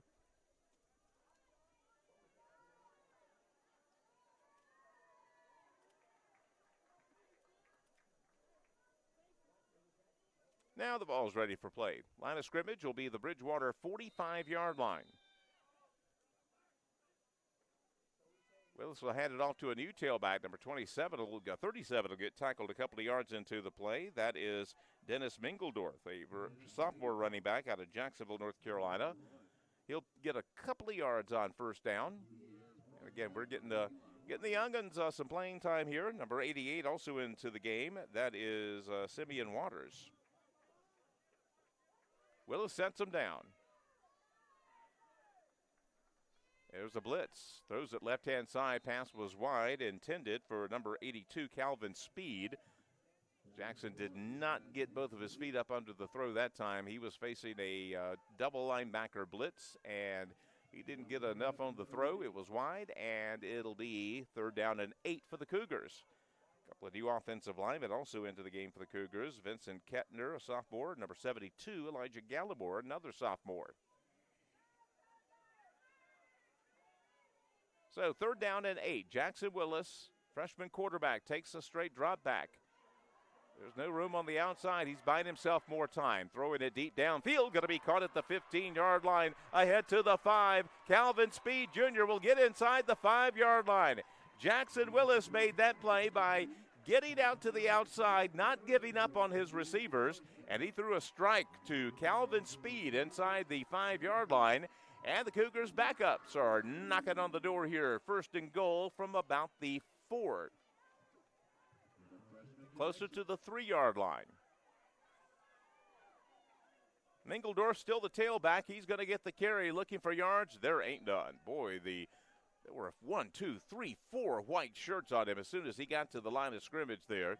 And he's going to actually lose about a half yard on that play. It'll be 2nd down and goal from the 4. Mingledorf, not a power back. He's 5'10", 150 pounds.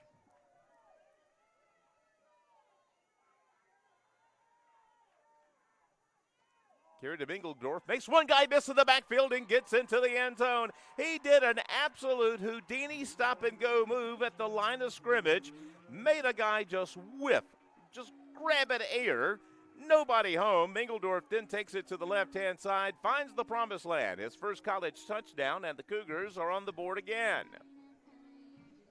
Pretty impressive run that time. That was pure improv by number 37, Dennis Mingledorf. Will Cavadas on for the conversion.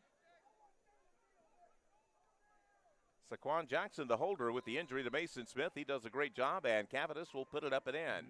Little pride touchdown there for the Cougars. Still a lot of football left here. 10:21 in the ball game. Cougars trail Bridgewater 53-24. We'll take a brief break and be back in a moment.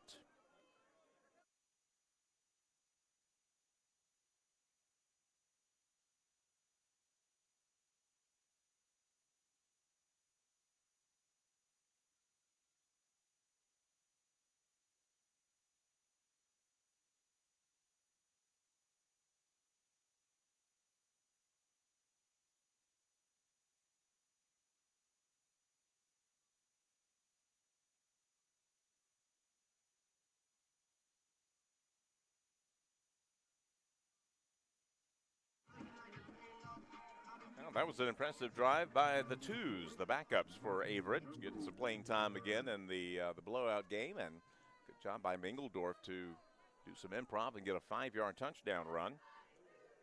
53-24, 10:21 left in the ball game.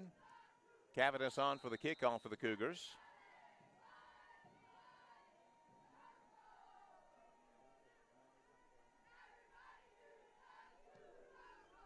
This will be a high, not terribly deep kick. This one might go out of bounds. Robinson's going to pick it up at the 5-yard line, though, on one bounce.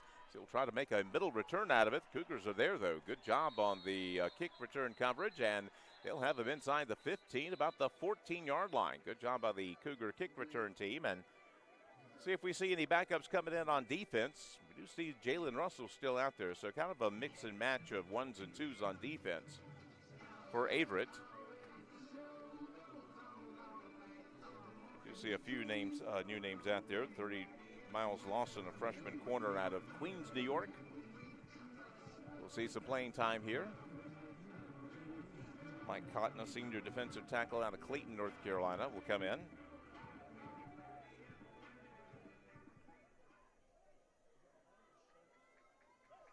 We'll see number 6, Isaiah Sharper, back into the ball game. First down handoff, I believe that's Loader in the backfield, and he's going to get it upfield for just a couple of yards ahead to 17-yard line or so. Big rugby scrum there at the end, as he'll get credit for about a 3-yard pickup. Loader with the carry. And again, the new quarterback for Bridgewater last time, number 15, a freshman, Jalen Wood. A senior, Jalen Wood, out of Moseley, Virginia, played at Christ Church High School. Comfortable lead, though, for Bridgewater, 53-24. I don't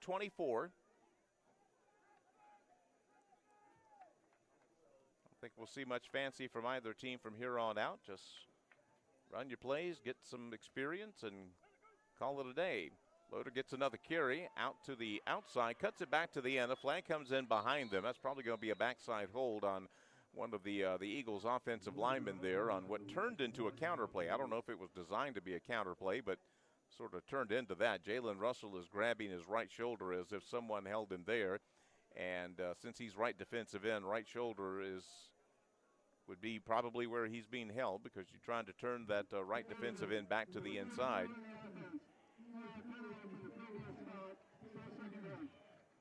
So the Cougars will accept the penalty and the accompanying yardage. That'll move it back inside the 10, closer to the 8-yard line. Set up a second down, about 17. Jalen Wood, the quarterback, sets him down. He's going to pass this time. Backs into his own end zone. Time begins to run out. He'll do a shot put forward, complete to Loader. Head to the 25-yard line. He's got a first down. Little improv shot put that time will pay dividends for Bridgewater, as the very unorthodox completion from Jalen Wood to Loader will move the chains. 20-yard pickup and a first down for Bridgewater. Clock moves under the 9-minute mark in the ball game. Tripped right for Bridgewater. Loader gets another carry. Off right tackle this time. Slits past the 30. Actually, they'll say his knee went down at the 30, so 2 yards on the first down carry. A couple other scores here. Washington State has slipped out to a 10-3 lead over Oregon out west. Tennessee is now up their lead over Alabama to 13-0. 9 minutes left in the first half of that game. Missouri having their way with South Carolina in an SEC game, 21-0 Mizzou late first half. Second down and 8. Bunch formation, trips to the left. Option right. Wood keeps it himself, gets only a couple of yards. Good job by the Cougars reading the option. They had pitch covered, so the quarterback kept it himself. It'll get ahead for about 2 yards. It'll be third down and 6 now for Bridgewater. Cougars will swap out defenders. Dondra Burris will come in for Jalen Russell, replacing one senior with another. So 3rd and 6 from the Bridgewater 32-yard line. Again, the game's been decided. Bridgewater is up comfortably. 7.5 minutes to go. 53-24, the Eagles' advantage. Jalen Wood, the quarterback, checks in from the sideline, or with the sideline. Trips left, single wide out to the right. Woods back to pass, quick throw to the right. It's going to be complete right at the first down marker. I think second effort's going to get him. Flag at the very, very end of the play. Don't know if we have a face mask or what, but the pass play in and of itself was just good enough, I believe, for the first down. But we'll see what the penalty is all about. Hopper on the tackle, and there's a flag on the play. Officials are having a conference about it on the far side. We'll see. Here comes the mic. Personal foul. Face mask. Number 4 of the defense. Penalty at the end of the run.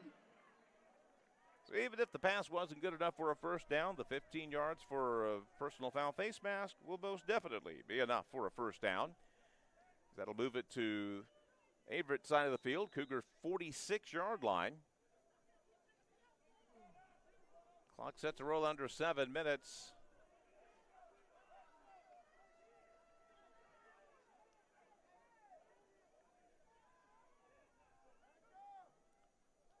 Fake the handoff to Loader. Pass is complete, but an immediate hit by the Cougars. Wow, you can't get any quicker than that. It's going to be a completed pass for about a 2-yard loss. They faked it to Loader in the backfield, trying to set up a one-sided screen on the right side, and the Averett defender shed his blocker and almost caught the pass. Norfleet with the stick on the far side. Good job. Second tackle for loss he's had this afternoon. 6.5 to play. Cougars are in a big hole here. Again, the game's been decided. It's 53-24 Bridgewater. Second down and 12. Loader still the tailback out of this set. Loader's going to get a carry off the right-hand side. Couple of yards, breaks a tackle. Good job by Loader to maintain his feet that time. He refused to be brought down, and he's going to get second effort about 5 yards on that play. Good job by Loader to keep himself alive. Loader, their second leading rusher coming into this afternoon. And he's been busy here in the second half. Third down and 5. Jalen Russell will come into the ball game for the Cougars. See if the Cougars can get the ball back and make the score look semi-respectable maybe here. Robinson is the new tailback for Bridgewater. 10 on the play clock. Again, they're in no particular hurry. Jalen Wood will begin calling the signals. There's only 3 on the play clock. Yeah, he's going to be late. They're going to call a timeout to preserve the yardage here. Timeout, Bridgewater. Second chance, timeout. That's their second. We'll take a break as well. We'll come back with the big third down and 6 play when we resume in 1 minute.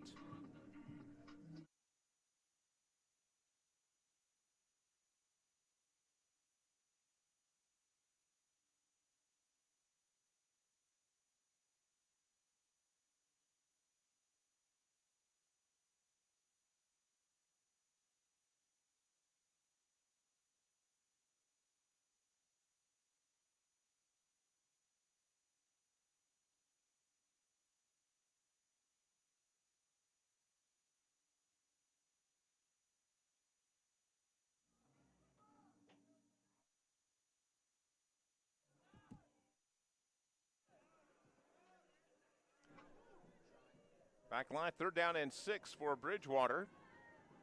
Robinson, the tailback. Jalen Wood, the backup quarterback, has directed their past 2 drives.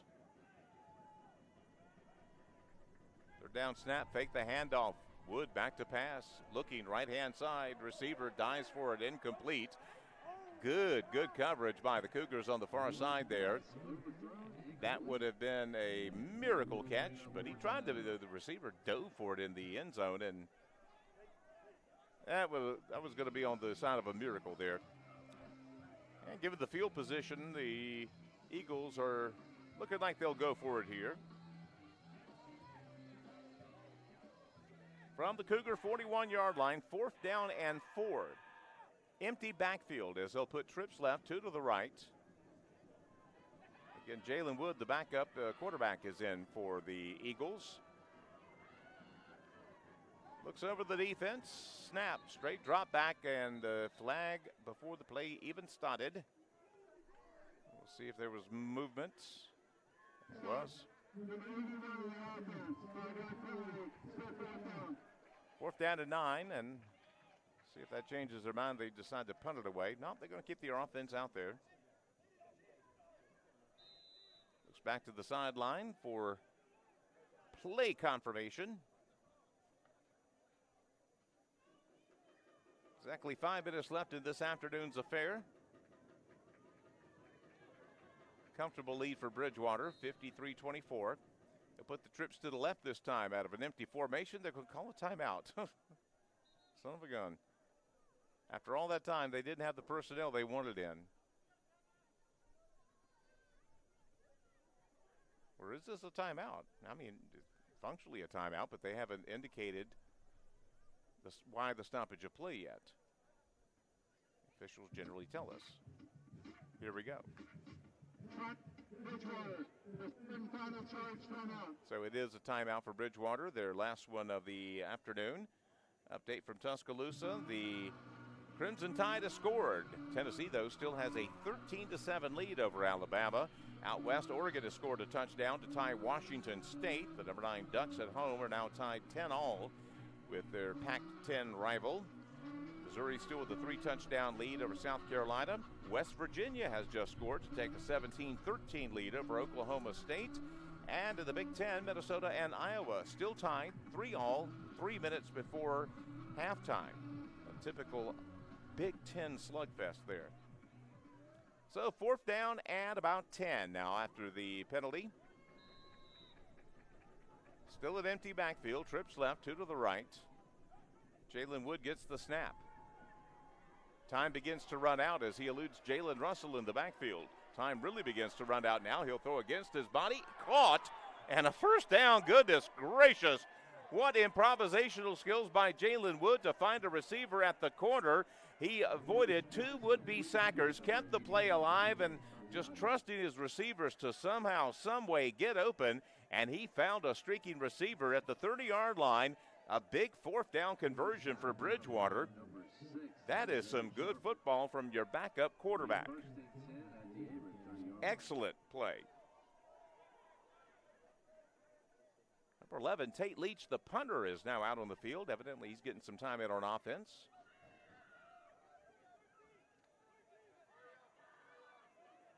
They'll go to a 2-back set. Again, Jalen Wood still the quarterback here. Tailback with the carry. That's Robinson, and he's going to get dropped for a short loss on the play. Good job by Norfleet again. That's his 3rd tackle for a loss this afternoon.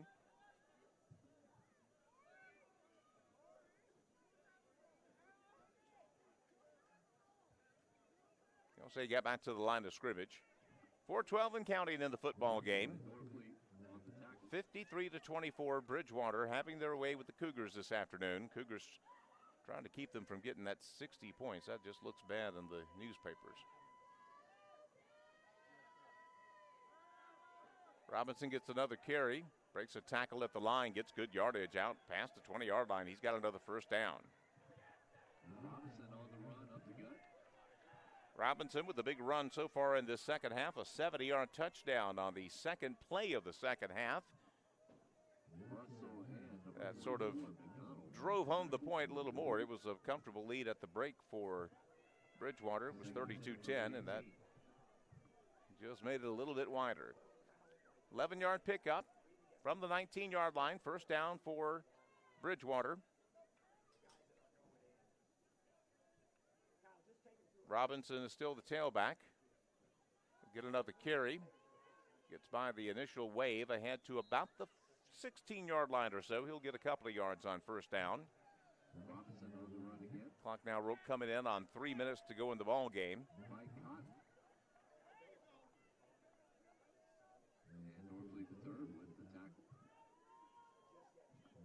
They'll spot him about a 2-yard pickup there. Whole slew of new receivers into the game. Number 10, Jamel Johnson. Number 14, Evan Welsh. A couple of the receivers in for the Bridgewater Eagles. put a man in motion, and it's going to be a counter handoff to the tailback. Cougars were not buying the counter, though. They were all in on Robinson in the backfield. They'll knock him back to the original line of scrimmage, -1. He'll lose about 3 yards on that play. That'll move it to the 19-yard line, 3rd down and 11 coming up for Bridgewater. At the 19-yard line. Yeah, there's no real drama here the rest of the way. We're just Let's hear some noise, Averett. play out the string here, make sure nobody gets hurt, and live to fight another day. 2 wides to the right, 1 to the left. Still, I believe, Robinson in the backfield. 3rd down and 11. Snap to Wood. He is back to pass. Looks to his left. He now throws it short to Robinson on the backside. He gets by a would-be tackler, and by God, I think he got a 1st down. Holy smokes, are you kidding me? He just threw it short, saying, here, you do something with it, and he does. He gets to the quarter. Averett's defender was just a step too slow there, and he's going to keep the drive alive inside the Cougar 10-yard line to about the 7. Only a minute and a half left. Sharper with the tackle for the Cougars.